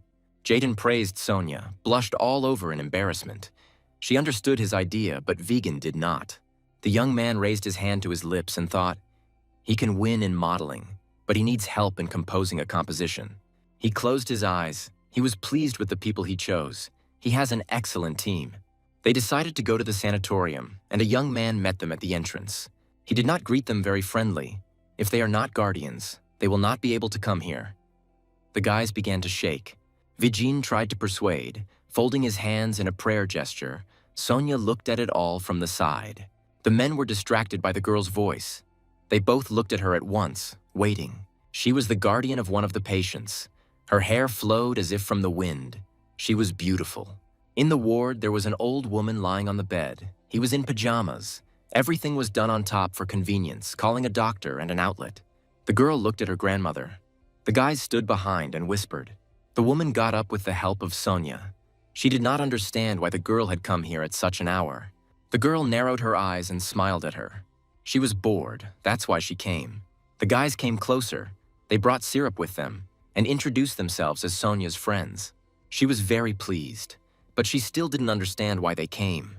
The trio sat at a table on which there were a lot of snacks. They did not touch the food yet, they only looked. Sonia skewered a rice stick on her fork, and she salivated at the smell. Vijin folded his hands on his chest, wished them a bon appetit, and watched his friends eat. The guy praised them. They did a very good job today. They got to the sanatorium and arrived by car. Vijin looked at Sonia for a long time. He didn't even think about the difficulties she had to face. Remembering the conversation with my grandmother about how she is the eldest and looks after the younger ones. Sonia is worried that the guy is not eating, but he is full and will see how he eats. The girl with a sweet smile handed him a cutlet on a fork, indicating that he needed to eat it. But Jadan jumped up and snatched this cutlet with his mouth, taking it away from under Vijin's nose. Pointing his finger at the guy with his mouth full, he began to say that he wouldn't get rid of him so easily. Gritting his teeth, Vijin whispered that the food here is expensive and it costs 10 such trips. Sonia intervened. She wanted to know where the guy's office was located next to the university. Vijin offered to finish eating and go there, but Jadan got in. He didn't want to go there. It's hell there. Leaning towards him, the guy hissed that he was going too far. Jaden leaned back and turned to Sonia that she needed to run away from such a guy. But the girl was not afraid. She was most interested in what the guy was doing there every day. Turning to the girl, he wanted to know if she would go to his office. She nodded with burning eyes. Having called her, having finished with food, they were about to leave. But Jadan also got ready with them. He also wanted to go there. Sonia smiled. She fell behind the guys and shouted to them that she would buy drinks, straightening her hair. Vijin tried to stop her, but she just grinned and called him careless. Jaden put his arm around the guy's shoulders and began to explain to him that she was giving him time on purpose. Upon entering the office, the boss saw a guy on the couch, sleeping and drooling from his mouth. Vijin tore the blanket out from under Keanu, throwing him to the floor and screamed about an emergency. The guy was shy. He scratched his head. He had to clean up very quickly. Having opened the door, he was dumbfounded. He saw a girl and did not know what to do or what to do. Sonia stood and didn't know how to react to this guy. She was embarrassed. Keanu walked abruptly past Weijin, did not look at him, leaving the breeze. The guy began to get hysterical about the fact that an unrealistically beautiful girl, like a goddess, rang the doorbell. Weijin opened the door and let her in. Now he will introduce him to those who believe that she is a goddess. Keanu opened his mouth, opened his eyes wide. He did not believe that such a girl came to them. Weijin began to tease his friend. He jokingly began to choke him. The girl laughed. Sonia calmed down from laughing, extended her hand to the guy and introduced herself. Embarrassed, Keanu introduced himself in response. He bent over and extended his hand to her. The two surrounded them and looked at them. Weijin warned that they were preparing for the competition, so there was no need for fuss. He couldn't let Sonia and Jadan's efforts go in vain. They all looked at him. These words were unexpectedly pleasant. A few days later, the trio sat at a large table listening to Weijin. Sonia raised her fist. She was glad that they looked at the sanatorium. Now they can kill everyone. Weijin looked at Jadan. He couldn't concentrate and the guy didn't like it. The guy didn't notice anyone, spent time behind the drawing, not hearing anyone or anything. The boss knew that Jadan was worth relying on. His creativity is amazing. His experience and Sonia's scrupulousness make the project very profitable. The girl and the director were discussing where to put the stairs. Jadan was lying on the sofa, looking at them and sighing. Sonia leaned back in her chair and looked at the guy who was lying on the sofa. She closed her eyes and laughed. She turned to him to quickly finish and eat, but the guy didn't react. Then the girl got up and walked up to him. She had little time left. She needed to try. He folded his arms across his chest and did not want to design a building for the competition. Sonia screamed. She didn't understand how this could happen, and she was scared. Weijin raised his hand to the girl. She stood as red as a lobster. He tried to calm her down. The boss sat down next to the guy and started talking about how they were a team and they could share their experiences. The problem was that he did not know why he was studying construction and design. The girl raised her hand. She believes that she can use all this. Weijin believed that they were simply improving the buildings and was worried that the guy might have star fever. Jaden was very worried about pushing himself into the confines of functionality. He jumped up and shouted that the boss's design was beautiful, but he wanted to draw something more beautiful. Here he was maneuvering on a skateboard, keeping his balance and rolling down the mountain deftly and gaining more and more speed. To develop an architectural design that no one has ever seen before was his dream. Sonia gritted her teeth. You can't focus on aesthetics, just on that alone. He argued and argued, proving that he was right and to be heard. Succumbing to his memories, he saw himself as a boy who also wanted to create the most beautiful building. Sonia screamed, trying to get through that this was a sanatorium for the elderly and what was needed was functionality. They shouted, they argued with each other, raising their voices to shout over each other. Vijin turned dark. He asked the guy how much he himself knew about the implementation of projects. Sonia patted the young man who instantly became sad on the shoulder. No one began to argue with the boss's experience. She gave an example of past work that they were able to adequately present. Putting his palm to his face, he dumbfounded everyone about leaving the team. Again, tension began between the two of them. They could not make peace in any way. Vijin, without saying a word, silently began to tear up his project. The white sheet split in half. When the couple realized what was happening, they only saw pieces of paper falling to the floor. He said that experience and practice should not be neglected, but it reminded him of something important. They are still students. They have time to try something new. Vijin hugged his friends. All the while, he created a core, not a shell. This time, he will create a shell and then fill it with contents. There is no need to focus on the competition. They will each make a sketch. Let this be history. Everyone took up the pencil, including Vijin. The picture was looking very good. The guy thought that at this pace there was a chance to win. But suddenly, the guy realized that the golden drawing had disappeared. He could not believe it and was upset. Sarah and Jaden were alarmed. They looked at the guy. What happened? He looked upset. Vigan looked at his drawing. He disappeared, raised his hand to his mouth. He wondered why this happened. The guy wondered and thought. He remembered Keanu's words that he must create perfection. His friends stared at him. They began to tell him that it was time to move on to the main business, that the drawings were enough. Turning around, the guy was obsessed. He had to draw something else. Jaden realized that the boss had taken the matter seriously. The lights had already been turned on and they were working. Sonia also wondered what was happening to the guy, why he was working so hard. And Wijin bent over the plan and finished drawing, finishing, and it seemed to him that everything was wrong and wrong. The girl wanted to touch the guy but pulled her hand away, looked at her and decided not to interfere, but simply trust him. Jadan was lying on the sofa with his arm under his head and sleeping. He quickly passed out from fatigue. Sonia put her hands under her head and slept on the table. She fell asleep sitting up. And only Wijin, while everyone was sleeping, worked and worked, drew and drew, fulfilling his ideal. The next morning, the man tried to hang something up and measure it. The girl jumped up to Vijin. He did not sleep all night and worked. Jadan also cried out indignantly about this. He asked the girl to look and say which one was better. The plans lay out before her. Looking through plan after plan, Jadan and Sonia tried to decide which one, exchanging glances at each other. Despite the fact that the boss worked all night, in their opinion, the best was yesterday. Vijin lay down on the sofa, shielded himself from the views of his friends with his elbow. He needed to rest. The girl sat down on the edge of the sofa. She understood that the guy had not been himself lately and you couldn't get close to him.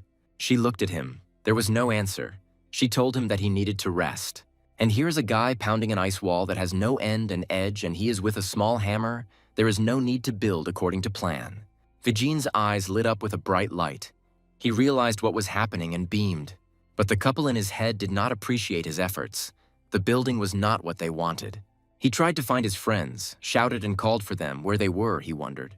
Opening his eyes, he screamed so loudly that it was difficult to stop.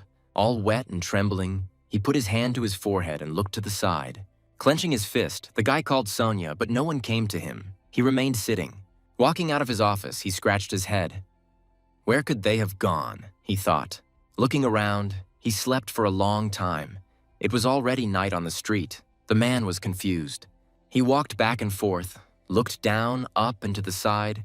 What was he missing in this sanatorium? Suddenly, as if a golden glow was beckoning him from a trail of perfume, he looked at it. There was food on the counter, various foods, boiled, fried, smoked, everything in large quantities. Sonia extended her hands, taking the package with her order. She smiled joyfully because they would eat soon. Jaden walked next to him and gnawed on a chicken leg. The girl smiled joyfully. They stopped, saw Vegan, and suddenly braked, not understanding what was wrong with the guy. Sonia watched the young man with concern, wondering why he was going somewhere. They followed him, wondering what was wrong with him. The guy even suggested that he might have a girlfriend, but Sonia denied this. She gently touched Vijin's shoulder with her fingers and asked what he was doing here. but the guy pointed his finger somewhere to the side, asking if she also saw the golden ray. Jadan and Sonya didn't see anything.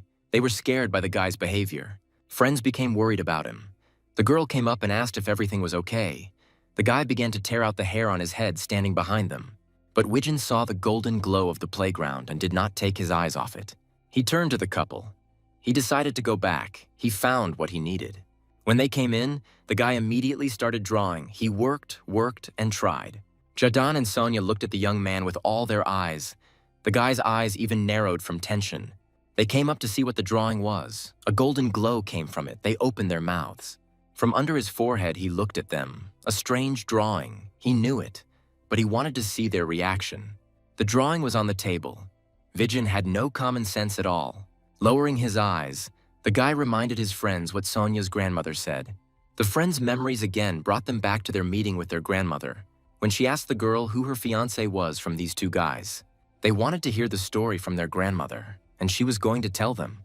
Viggen leaned forward, interested in the experience of what to do in a nursing home. At this point, Sonya got involved, and she wanted to know about the happy years here. The whole trio looked expectantly at the woman. They were waiting for her answer. The grandmother talked about the internal structure of the sanatorium, what she would like to improve and correct there, its advantages and disadvantages. Her story made the guys think. They said goodbye to her and went to draw. The woman was tired of her story.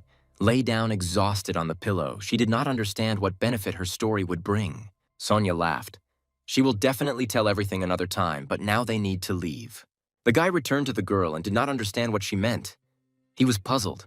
Viggen understood that people here needed something more. A person needed a person. Jaden was embarrassed. Covered in a hail of sweat, he decided that they needed a nurse. But it was not like that. Warmth, a family circle, their relatives, that's what these people need. Sonya was embarrassed. She raised her hand to her mouth. She would like to visit her grandmother more often, but the atmosphere of the sanatorium is not conducive to this. The guy folded his arms across his chest. Convenience was a top priority for people with disabilities. He threw out options for his plans. A children's cafe where there would be grandchildren. Various photo zones where relatives can leave memories. Smiling, he suggested changing the worldview of a nursing home, a place where people want to leave their old age. Even if you don't feel well, your loved ones will make you happy. The grandmother considered that her opinion would not affect anything. They just needed to build it. Viggen realized the value of design, and the last detail came together just right. Jadan beamed with joy. He was ready to do something that had never been done before, and clenched his fists in support. Sonya was puzzled. There was too much for them to do.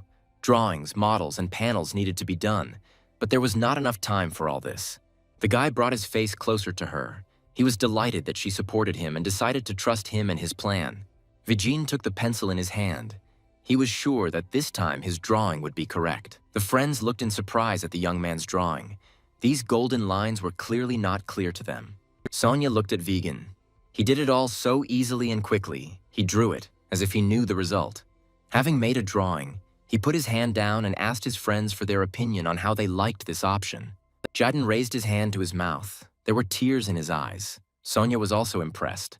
The guy took into account everything, all the moments. Viggen was embarrassed. He raised his hand to his face. He was pleased that the guys liked the drawing.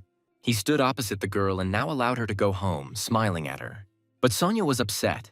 She didn't understand why she had to go home.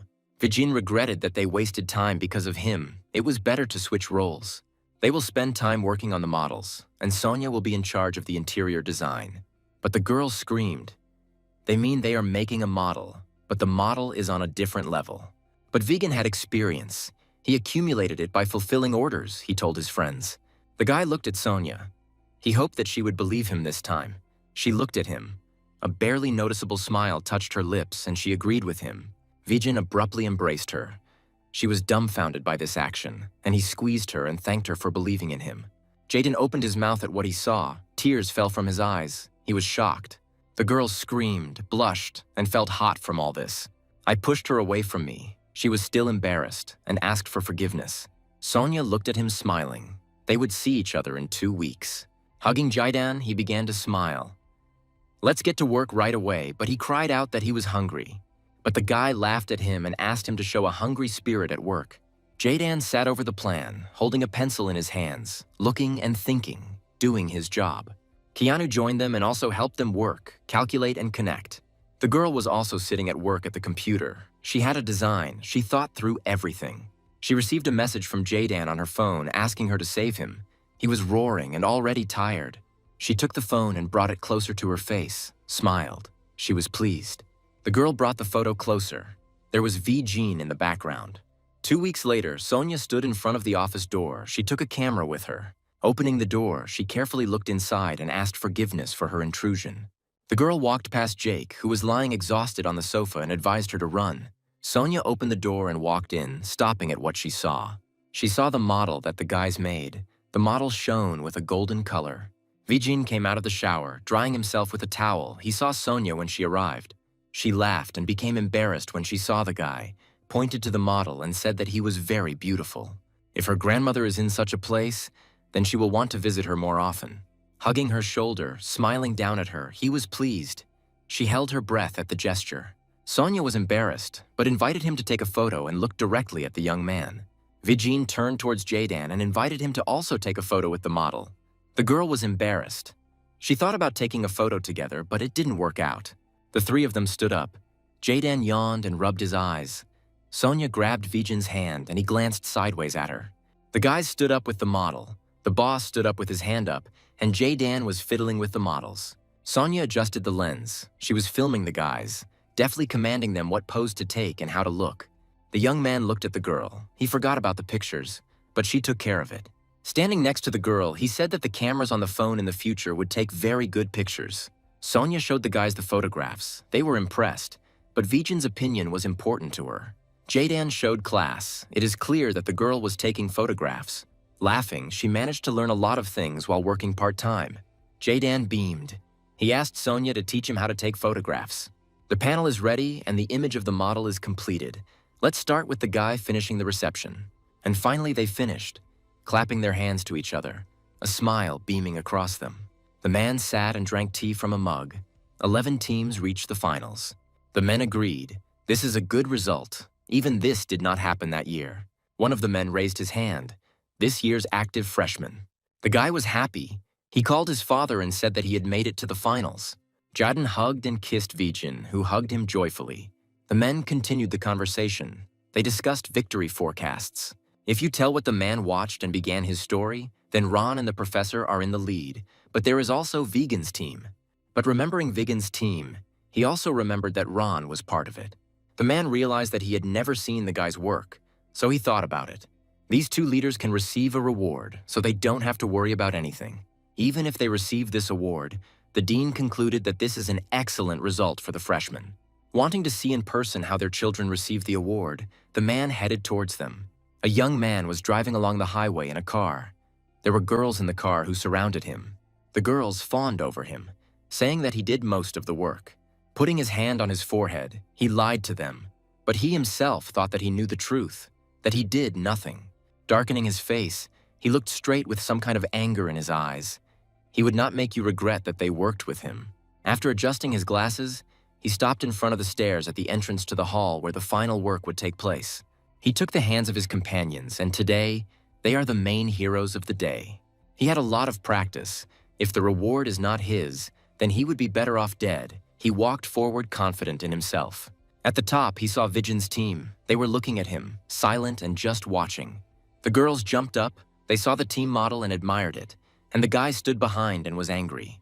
He approached Vegan, squeezed his shoulder tightly, and praised his model with sarcasm. Sonia, hearing this, began to come up and scream, but the guy stopped her with a gesture. Vegan looked at him. He was looking forward to the announcement and followed him with his eyes. The man grimaced and thought that this was absurd and should not be broadcast anywhere before the announcement. Jaden and Sonia were seething with indignation. They shouted that they would show him, but the boss calmed them down. The young man looked at Kira's back. Let him not disappoint him today, because today is the end for him.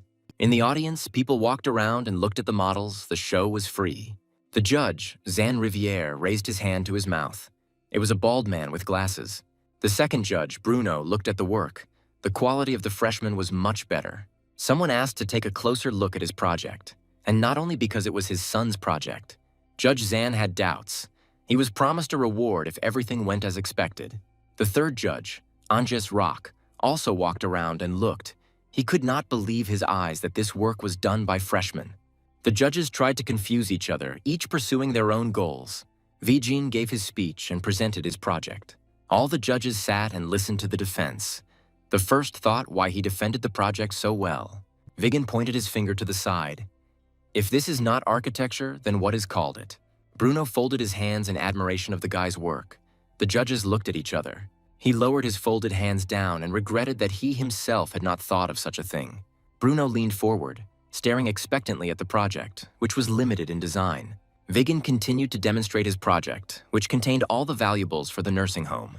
This project is very important. It was built through trial and error, but it contains everything optimally. The professor folded his arms on his chest and smiled.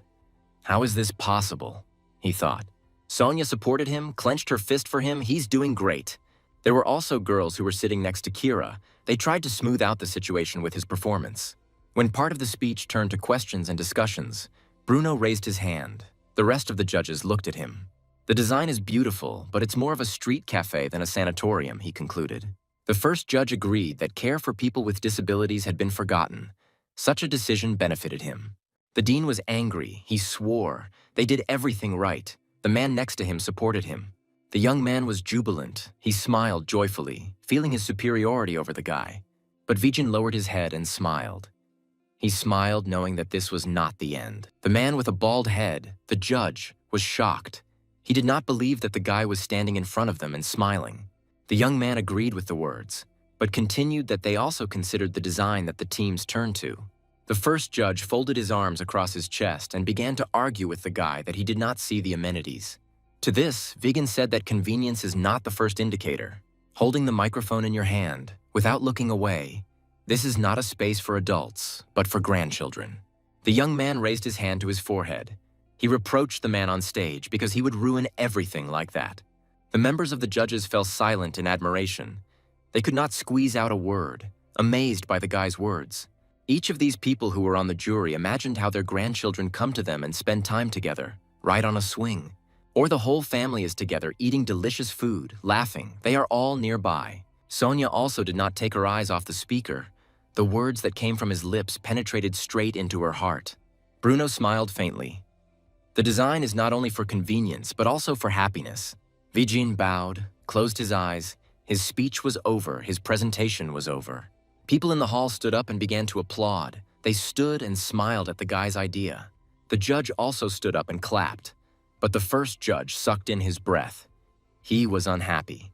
The dean and his assistant clapped and tears streamed down their faces. They thought the presentation was wonderful. Kira also clapped, but looked at the stage like a wolf. He will win the main prize. But for now, enjoy your little victory, enemy.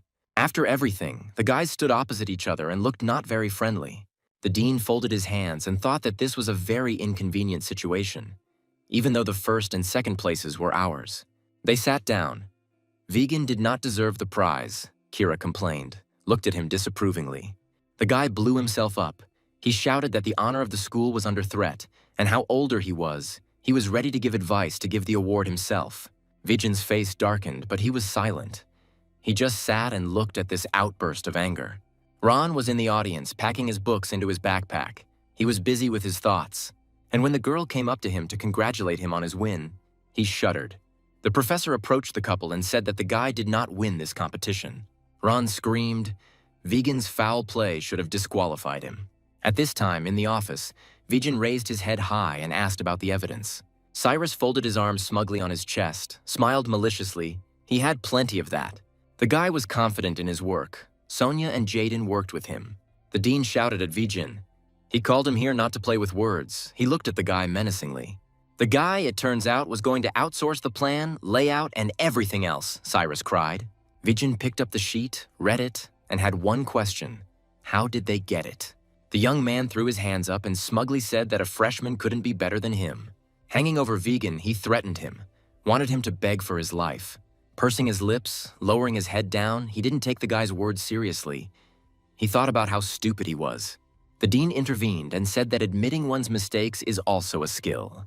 Looking around, he smiled. Okay, after a while, his innocence will be revealed. Cyrus grimaced. He kept talking about the evidence, clenching his knees with rage. Weijin turned to him. If his award were canceled, then the main prize would be yours. The man's phone rang. He was distracted. They looked at him, waiting. Weijin raised the mug of tea to his mouth. There is no problem with the reward. The job has been proven. The other guy screamed. He was covered in sweat. His face was covered in anger. He didn't believe it. The man grabbed his head. He would like to praise him. But since he did it without the help of the professor, he cannot find praise for him. But Kira's award, the voice continued to sound from the speaker, will be cancelled, since the work has already been recognized by another company. Weijin folded his arms over his chest. He laughed. Apparently the guy thought that he too had received help, since he himself asked for help. He jumped up, grabbed the guy by the chest and shook him. He screamed and got angry. But in response to this cry, Weijin showed him his business card, Vij Studio. As he was leaving, he turned around and saw how Cyrus was trembling. The guy was walking forward and he was left behind. The man's red face was sweaty and angry. He could not restrain himself from shouting at the remaining guy. Cyrus grabbed his head, he tore out his hair, he sobbed. He didn't understand how this could happen. Weijin came out and saw his friends. He went straight to them. Jae-dan stood stretching, and Sonia clasped her hands. Seeing him, the girl smiled radiantly. Sparkles danced in her eyes. He was pleased with the concern of these two and offered to have a snack. The young man came up and put his hand on Sonia's head. They can eat beef. Jaden began to dance joyfully. His saliva began to flow from the word food. They decided to call Keanu because he also helped them. Keanu helped them. He prevented a fight, and all because Cyrus left notes on the school computer. Weijin smiled when Jaden was about to run. Pressing the key fob, he allowed him to go, and he and Sonia would go by car. Getting into the car, the girl wondered where he got the money from. Jaden was already sitting in the back seat and commented, saying that he had taken the winnings. Getting behind the wheel, the guy said that he was a representative of the company and he needed the car for work. The guys talked to each other. One begged for a gift for himself, the other refused. The guy was sitting in the airport building. He was gloomier than a cloud. He was annoyed by the people who walked here and there, flickering before his eyes. But most of all, he was annoyed by the person because of whom everything happened. His father shouted at him. He did not listen to pathetic attempts to justify himself. He got up and went to boarding with his suitcases. His father sent him to study with Bruno. The third judge, sitting at the table, congratulated Vegan on achieving his goal and winning. The guy raised his hand and scratched the back of his head. He smiled. He was pleased to receive a compliment from Bruno. The young man brought a mug of tea to his lips. He grinned into the mug. The construction company chose the most famous one. The man looked at the man who was swearing at him. He put his hands behind his head and stuck out his tongue. Bruno straightened up and looked at Vegan. He invited him to work with him in his company De Pinos. The judge was upset. He wanted to take the guy to Spain. His hand was under his chin. But the guy smiled and handed over his business card. He expanded his office. He looked carefully at the card in his hands and realized that he already had his own studio. And he asked his question whether he was satisfied as an architectural designer in this small country. Weijin remembered all the events and said that this small country is his home and it is dear to him. Opening his mouth slightly, Bruno believed the young man. For some reason from his lips, it sounded like the truth. Standing up, they shook hands. They will definitely meet. There is no doubt about it. Driving in the car, I thought about Kira. Because of this whole situation, he would not be able to get closer to De Pinos. As long as trusted people manage the construction, then everything is fine with the design.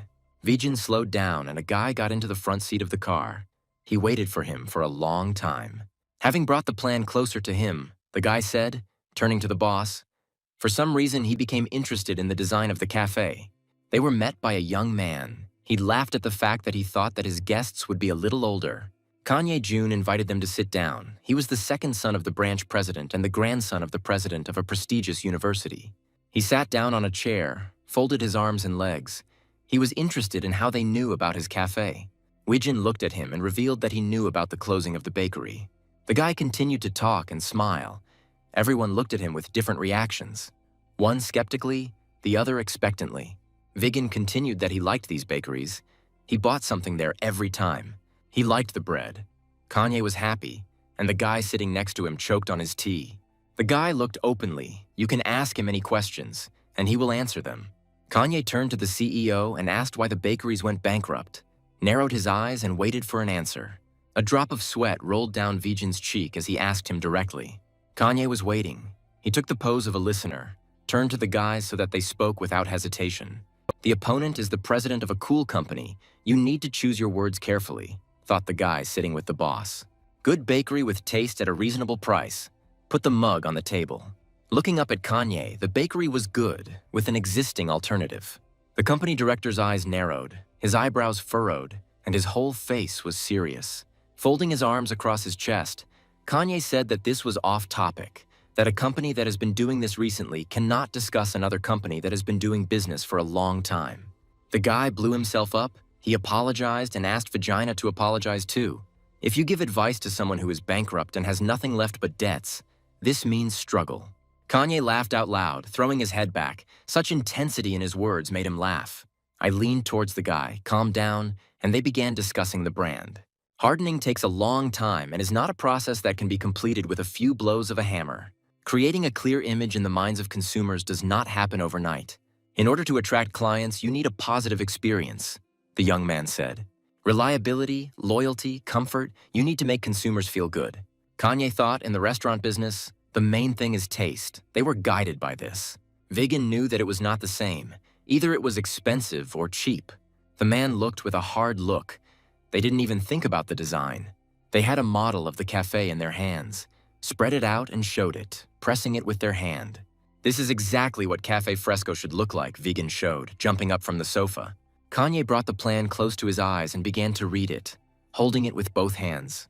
As a result, the man decided to ask his last question and looked at the guys. The question was, when is the cafe planned to launch and it needs help in hardening? Vigan was pleased, but the interior is not all. There is still a lot of work to be done. Raising the plan, smiling, the guy said that they would be happy to help with this cafe. Kanye laughed loudly and openly. He extended his hand towards the guy. What the guy said is that his studio Vish does everything. He was confident in his work. The sun was shining. It was day. People were walking along the streets in loose clothes. Vika laughed loudly. She hugged the cold glass of coffee with both hands. Now she thought she could live. Vijin sat opposite her. He persuaded her to drink more slowly while he himself smiled. She looked at him directly. A strand of her hair fell into her eyes. She was interested in how things were going. Folding his hands on the table. Well, something happened. The guy looked to the side and answered. Construction of the new cafe will begin next week. The girl folded her hands on the table, looked to the side, laughed. There are a lot of cafes now. The guy is very busy, even the actors are not so busy. He will only have time in August. The other day, she was invited to star in a show. She pressed her hands to her chest, and the guy clasped his hands. Vijin was confused. She didn't want to participate. This is not just a strange show. Vika raised the glass to her mouth. They sent her an invitation. The show is called Why Did You Come to My House? There you need to work as a team to decorate the house, she finished. The guy clenched his fist, shook it. He was sincerely happy for the girl. You can even invite him to participate. Vijin laughed and showed his class. Vika pinched him on the cheek and screamed, which means that this is the only reason he wanted to see her. He was in pain. He put cold coffee to his cheek, and the girl thought how good he was. He had achieved so much. The girl admired him. He also had a good body and was tall. Vika was embarrassed. Her cheeks turned scarlet. She looked at the guy with wide open eyes. Reality shows these days are something out of the ordinary, Vijin said, raising his finger. In general, he wants to be known as a designer. Raised his glass, the guy said. Vika laughed. Vijin grew up, became like an old man. She pointed at him with her hand. She was interrupted by a man who came to the table and was angry. She did not answer the phone. Vika stood up, leaned her hands on the table. She joyfully greeted Frida and wanted to introduce her to someone. Vigan, and he is perfect for them. The guy looked at those who approached. Frida was a girl with a thin figure and short hair, and a strong grip was visible in her eyes. The four of them sat at the table, talking. Vijin was actively telling something. His emotions were betrayed by his hands. Frida bit her finger. The story the guy told was interesting. They were ready to offer him to work with them. He understood the girl's doubts, so he pointed to the building under construction and offered to be there in 2 weeks and see everything together. She jumped up, liked the idea, and even decided to write it down. Vigan turned towards Vicky, winked at her, and showed his class below. I looked to the side where the construction would take place. Everything was going as planned. Vijin raised his hand to his mouth. Today, he had to convey the final plan. Construction began. The fence was in place, But the gold print didn't like something. He was thinking, but he was interrupted by the man who was taking notes and looked at him. Something was wrong. Widgeon laughed. Personal acquaintance with the site showed that something important was missed.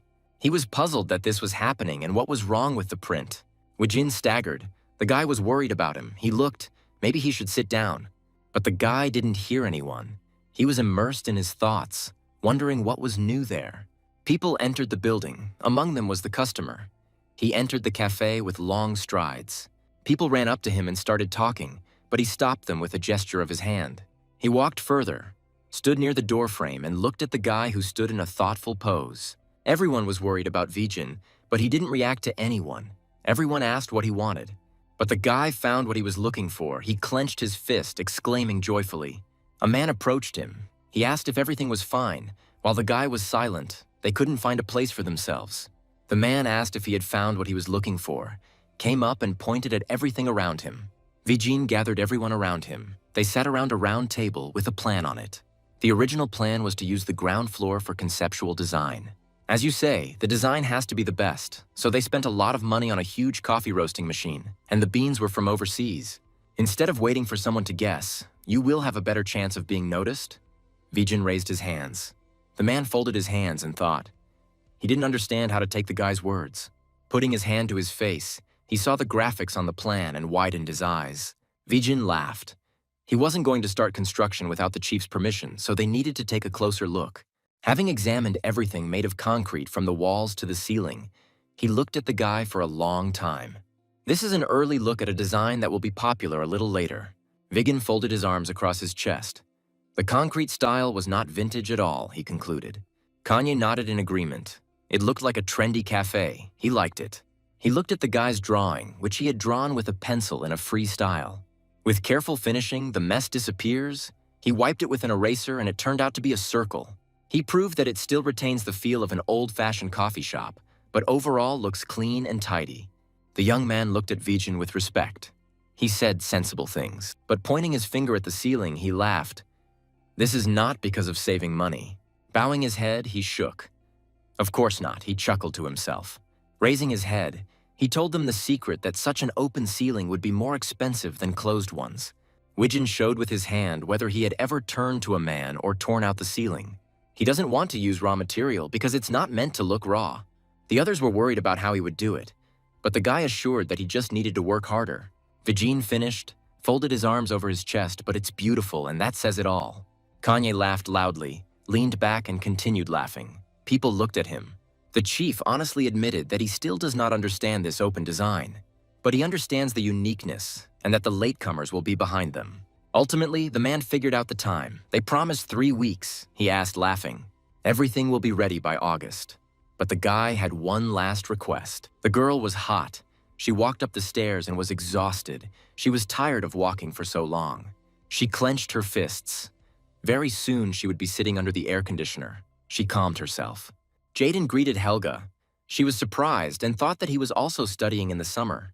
He smiled. How can he study in such heat? He came for the book that Weijin asked for. The girl laughed. It was so similar to him. The guy was discouraged. Jaden pointed his finger at her, shouted, and accused her of not loving studying but only dating. When the two walked inside, they tried not to look at each other. Helga stuck to the glass. She saw that there was filming going on there.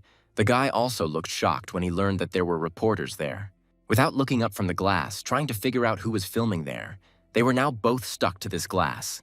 A handsome young man with a beard, stately and tall, actor Jen Org. Helga looked at Jadan. She was amazed that he pestered every beautiful girl. The builders were at the construction site of this building. They sat and stood in safety helmets. Tired Vijin looked at the room. This design would have scored more points. The young man sitting next to him said that this time he is not trying, because he knows that at the last moment he will not like something. Taking the tool into his hands, it's sharp, he knows better, it's his design. The young man, seeing what Vijin had taken, asked why he drank. Turning to him, he was 3 days late because of him, he will fix everything. He took a saw and began to do the work, cutting off what was not needed, trying diligently. The men, watching him work, could not believe that he was so old. The guy came up after hearing the conversation. He said that he had been doing this for 20 years. The men whispered, They didn't believe it and wanted to know what the boss was thinking, but as soon as they looked at Vegan, everything was clear. A man with a camera in his hands captured moments, frames. He pressed the shutter. On the street among the trees, they were standing wet with sweat. The guy was pointing somewhere with his finger. Widgeon only gave instructions to check the lighting in Sector 1, then to finish the first floor. The workers did their job, correcting, adjusting, correcting. On the right day, everything was ready. The entire area of the cafe was exactly as on the plan. The ceiling was empty. The man threw his head up and admired the ceiling. He didn't think that the open one would be so beautiful. Vijin had circles under his eyes, but he was happy to hear that his work was liked. He smiled, cupped his hands, thanked everyone and dismissed everyone. But the men looked at each other. They were waiting for something with some doubt. They approached the captain and wanted to know what was wrong with him now. Vijin received a call. He answered the call, tilting his ear towards him. They had already arrived. Frida looked out the bus window. She waited for the moment when it stopped. The guy met her smiling. He was glad that she had arrived. He looked at her. Having said hello, she looked out from under his shoulder. She was interested in the people who were sitting there. The guys were waiting for celebrities. Vijin slapped his forehead and grimaced at this. Frida, without looking up from her papers, said that Yulna Smart and Jen Org would arrive a little later, and Vika would arrive in her car. Raising her eyes to the young man, she clenched her teeth and pronounced a verdict that they would start with makeup. Vijin screamed, raised his hands to his head, that it would be natural and he didn't need him at all. Frida pushed him in the back. She said that this was a necessity. Everything was ready for filming. Everything was in its place. People were milling about. The actors read their roles, repeated them, the girl and the man, and took it seriously. Vika was in a hurry. She left the car behind and ran to the shooting. Someone's voice called out to her. They were actors and they greeted each other friendly. She saw something ahead, opened her mouth. Jen became curious and looked over his shoulder. The whole trio was shocked by the very cafe that Vijin built. They wanted to quickly go inside. Vika was worried. She wanted to know where the guy was, where he had gone. The girl finally saw him. Yulna exhaled behind her. Vika didn't even recognize him. A young man walked and adjusted the watch on his hand, wearing a white shirt. He looked amazing. 4 were sitting at a table in a new cafe. They were embarrassed by each other and felt uncomfortable. Yulna beamed. She put her palms cupped to her cheek. Her smile became wider when she found out how Vijin and Vika met. Vika laughed, put her hand to her mouth. She confirmed everything, and also added that they lived in the same area. She looked at the guy. The girl graduated from there. She also received counseling. Yulna and Jen cried out at the same time, investment advice. The man grabbed the guy by the shoulders, shook him, and tearfully began to beg him to help him in this matter. Vika laughed. She tried to intervene without removing the smile from her lips. Widgeon stood and told what word the word vintage came from. Everyone stood and listened to him very carefully. It seemed they even held their breath. Raising the mug with the drink, the guy continued that vintage is fashionable for all time. Pouring coffee into their small glasses, the cafe is an architectural sophistication. Simultaneously raising their glasses and taking a sip, they tried the coffee in the new coffee shop. This coffee is different from the one Vika drank. A smile lit up her face. It has a pleasant aroma, Yulna agreed. She also liked this coffee. And Jen laughed and just asked for more. He closed his eyes and enjoyed this coffee. Several cameras filmed every word, every smile, every breath. Freela squeezed a piece of paper in her hand. Everything was removed, everything was good, and she liked it. Yulna was resting after the shooting. She thought it would all last longer. Vijin also exhaled. He would be on the show. He couldn't believe it. Vika leaned towards him and said that he did a good job. But turning to her, the guy replied that it was all thanks to them. The girl liked how Vijin looked today, and he will quickly gain popularity. The young man was embarrassed, smiled, but considered it all nonsense. Jen also praised the guy, but he asked him to talk in person. Yulna tactlessly asked him about the girl. She could help. But Vegan said that first he wants to sort out the business and then start a family. This statement upset Vika and she lowered her head. Jen couldn't stand it. He shouted about the apartment. He was only interested in that. The guy didn't know how much effect the show would have, but he thinks everything will be fine. The guy looked straight. He will continue to work. Everything should work out. Vijin was lying on the bed and eating chicken legs. Chicken on the weekend, what could be better? Looking at the leg, he remembered from the past that the chicken would be discontinued. The phone rang. He picked it up, looked up from the chicken. He first heard an apology about being disturbed on his day off. Putting down the leg, the character asked how the opening went and if everything was okay. That's why Kanye called him. A serious man holding the phone in his hand. Viggen cried out that something had happened. He felt something had happened. The man's voice softened. He wanted to invite him to dinner today. There were many photos on social networks from actors from this place, from the cafe. Viggen was sitting at the table. In front of him was a plate of food and a glass of drink. The guy was embarrassed and flattered. He turned to the man about the fact that they had taken too expensive a dish. To this he objected, "The cost of food is not important compared to his help to him. He brought a glass. They still have to work for a long time to be popular, as long as they get good advertising." The guy bowed his head. After all, he is a reasonable person, and thanked him for his trust. Kanye pointed to the dish. "You need to eat quickly before it gets cold." Viggen brought a piece of meat on his fork. After tasting it, he thought that it was the best thing he had eaten. But in general, he called the guy here because he had a request. With their hands clasped, they are working on a strategy and therefore thought of Viggen as a reliable person. Space and branding are inseparable, so this is the way out. The man looked at him. Viggen raised a glass of wine to his lips. A long-term contract, which is what the guy wanted. Kanye wanted to know if the guy was willing to receive advice on a regular basis. The young man was surprised. He almost dropped the wine glass. He didn't even think about that. They asked to participate in the branding strategy. The man leaned back and looked straight. But Viggen needs him to tell him in more detail, to lean forward. Kanye did some research and didn't see anything like this in industry contracts. Setting costs according to your interests.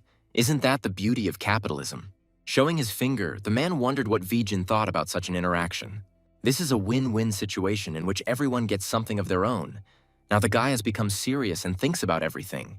Kanye finished by saying that he had prepared a gift for the guy. Viggen straightened up and stared at him. The center of the knowledge industry, September began. The building rose. The workers were moving all the things from one part to another. They were tired. Viggen pointed to the office and said to bring everything personal here. The director of the company is here. A man came in. The move would only take place in 4 months, but everyone was happy about it. Keanu walked by, the guys called him. Calling him the leader of the group, he looked sideways at them. Viggen smiled and walked up to him to see if he liked being the leader of the group. He narrowed his eyes. The guy felt awkward, and it was better to address him by his name. The young man held out a card in his direction. Today, he will treat him to lunch. Viggen looked at Keanu, who was happy about the card, and went to tell the others about it. Kanye and his team approached the guy and greeted the representative. Viggen thanked him for the wreath, but he thought that they were meeting tonight. The man smiled. He brought a TV as a gift, but if you need anything else, you just need to say. The guy smiled. That was enough. But the man insisted that in any case he could contact his secretary. They decided to hold the meeting now and gathered in the hall at a large round table. The man held the contract in his hands. If there are any misunderstandings on all sides, the contract will be terminated. But despite this, payment for all work already begun will be paid on time. He folded his hands and smiled. Kanye was pleased and agreed with the terms. Viggen held the agreement in his hands, raised his head and smiled. He also agreed. In honor of the signing, he had another gift for the guy. The man asked to see the phone. Viggen took the phone in his hands, and in surprise, he opened his mouth and screamed. They increased the percentage of sales, thereby increasing the income received.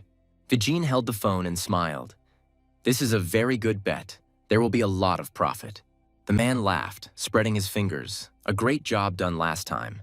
But he was also interested in the output of the show. The show is due out next week. It's good publicity for the man. Kanye cried out after the guy couldn't see him next week. He got up from the table. Viggen scratched his head. He was embarrassed, but he needed to go to the university. The man pacified his angry outburst. The guy walked in the corridor of the building. The students looked at him and recognized him. He walked and heard people talking about him. Fame had come. Now it would be difficult to study. Suddenly someone called out to him and put a hand on his shoulder. He turned to look. It was the professor. Viggen turned around and bowed his head in greeting. The professor was angry with the guy. Awards and television are not a reason to neglect his studies. The young man tried to justify his hard work week and moved to another office. The professor looked incredulously, as if the guy was making everything up. If only he could become a better person, help make the university better, then he would meet his old age in the sanatorium that Viggen built. The guy was confused. He could be free and go to classes that were about to start. The professor pushed him and sent him to study. He will follow the show. He thoughtfully put his hand to his face. He thought that he was a freshman and he should probably take it easy. A guy approached the professor. He already knew about the show, where he was filming with the actors. The man even boasted that he was also interviewed and that he might also appear there. Peter looked at the man. They want to put their name on Perestroika. The man raised the glass to his mouth and replied that everything was correct. It was the president of the Canon Company. The man understood what all this fuss was about, and if he only won, he could be invited there.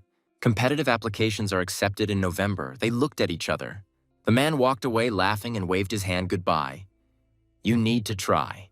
He remembered about Vijin. If their Studio Vij takes part, it will change everything. Peter and the guy entered the office and looked around to see if they had come here correctly. The man smiled. He wanted to see how their boss kept himself in control. The door opened. A man appeared. He greeted the director. The guy was embarrassed and said that he had worked as a freelancer and had finally established himself. The CEO will be here soon while he goes downstairs. Peter couldn't wait to walk around and see the office.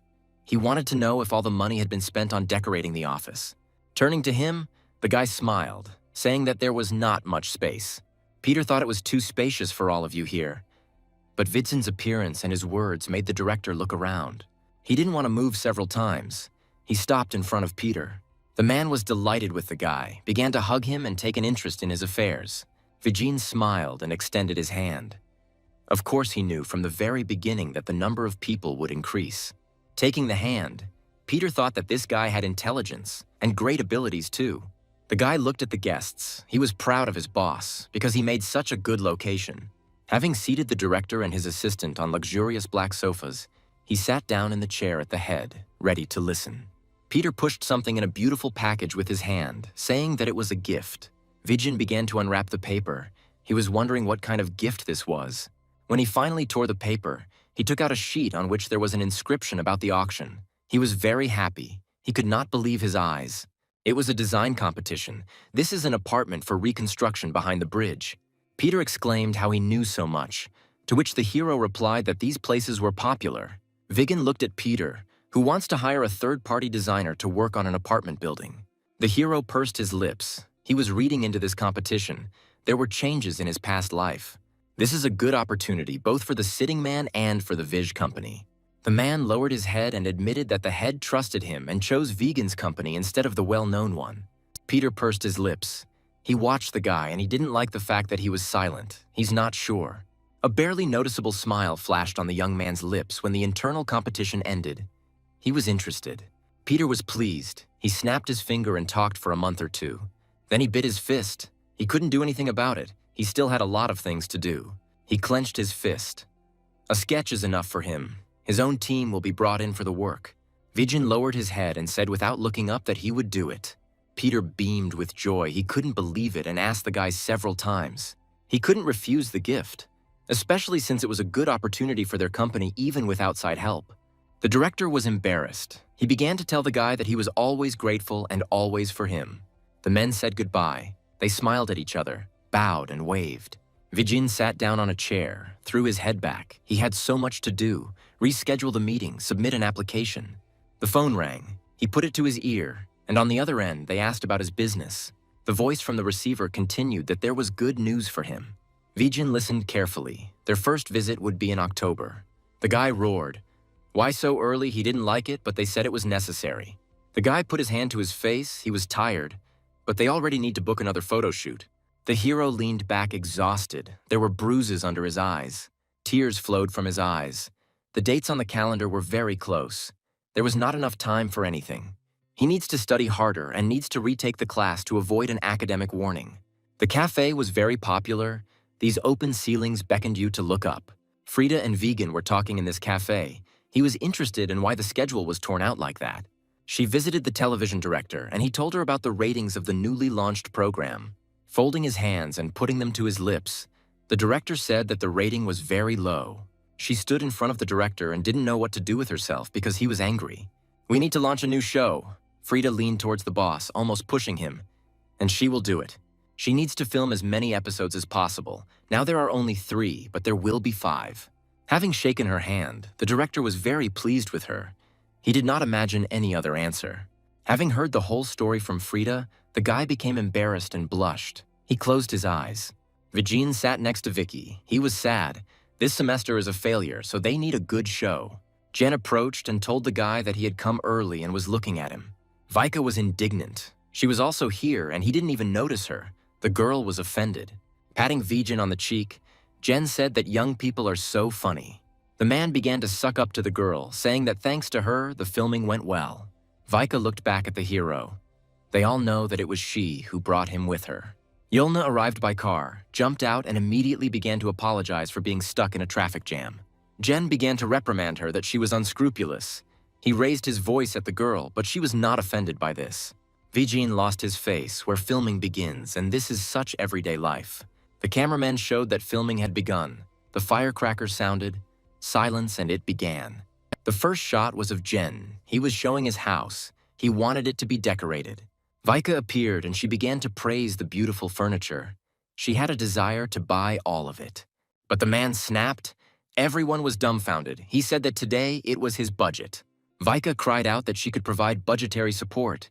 She was waiting for an answer whether it was possible.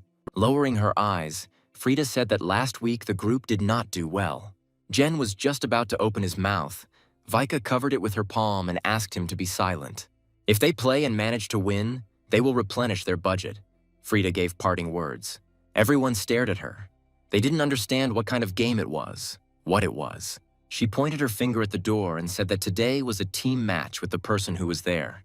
The door opened. The team froze at who they saw there. The two teams stood opposite each other. They wanted to greet everyone. But Jen was angry. He didn't want Dan to come here, who was already here and smiling. But some, on the contrary, were happy, so Yulna hugged the girl. In general, a cheerful team of opponents was selected. Among them was the rapper Odin. Vika laughed. She didn't understand what she needed to do. Even a blush appeared on her cheeks. Odin turned to Jen and was offended by his words about his bald head. Viggen didn't like the fact that the team he was part of was being bullied. He overshadowed the girl. One blushed, couldn't find anything to say. Jen was performing a dance behind him. Frida has settled the situation. They are here to decorate the room. She opened the envelope and there was a task to decorate the room. She was interested in the budget, so she turned to Vegan. The character calculated everything. Calculated and named the amount for an apartment of a certain area. Frida smiled as they made a budget for each team. Jen screamed and raised his hand. This is what their producer is talking about. Continuing to smile, Frida nodded her head. Now she will need to vote for her team's favorite. You just need to make your choice. Red envelopes lay on the table in front of them. Turning to his opponent, he offered to make the first choice. The star architect, Leon Menace, stood nearby. But the hero has his own weapon, which he does not have. Vijin has this experience and knowledge. He extended his hand and selected his red envelope. Taking the sheet out of the envelope, the guy was sure that his experience was equivalent to Leon's knowledge. Decorative elements are also important. He had people who were for him. Jen raised his hand. He jumped up and said the answer, and the answer was fish sauce. Vika clasped her hands and slapped herself on the forehead because she had to name the decorative element. Vijin could not restrain himself and grunted into his fist. Yulna shamed him. Now is not the time to laugh. The opposing team answered correctly and received $2 million in their budget. They rejoiced. Jen was distressed. He always answered correctly. The girl thought that he ate too many seeds. He walked up to Wee Jean and put his arm around his shoulders. All hope was in him. They need a budget. The interior depends on it. Jen grabbed the guy by the chest and shook him. On the sheet was the following task. He read it carefully. You need to bring the material in a certain period of time. His team prayed for victory. They waited with their mouths open, scared for the guy. For this task, a whistle was heard. Frida and her assistant stood and watched the execution. And the teams rushed off. Vegan asked to find him an indoor tree with red leaves. Bringing his angry face closer to Jen's, he strained out the wood he needed. The girls were also here and were waiting for their orders on what they should do. They were tasked with finding Mobana, a valuable wood that was very expensive. The hero was in the office. He examined the furniture. It's difficult to estimate their value, but still. Mahogany and merbau are expensive even for 1 meter. He ran his finger along the tabletop. He raised his hand to his lips. He thought that these two colors would look harmonious. Widgeon calculated that if everything went well, he would have the most expensive materials for free. Raising the board, the guy smiled and named the price of this one thing in his hands. Frida raised her hand and shouted that they had 10 minutes left. Vijin pushed back his chair and suggested that they drink coffee. They should relax and wait. His team members looked askance. It seemed to them that it was too early to relax. Vika looked at the boards and asked if he was sure of his choice. The guy was smiling from ear to ear. He was already sitting with a cup of coffee. You need to trust him. After taking a sip, they can wander around and find props that are also expensive. Vika doubtfully asked if she could really take something at that price. The young man agreed. The girl walked through the exhibition models. She was looking for a certain thing. When she found what she was looking for, her eyes opened and she leaned forward. Vijin stood with his hands clasped behind his back as he waited for his cruise boats. Leon looked at the guy and his pieces of wood. He wondered what he would do with this tree. Frida looked too. She couldn't believe her eyes. She hoped it was not in vain that they bought it. Vika, pleased with herself, carried something on her head. She shouted that there was another one. Frida turned pale. They are out of their minds. She thought how she should react to all this.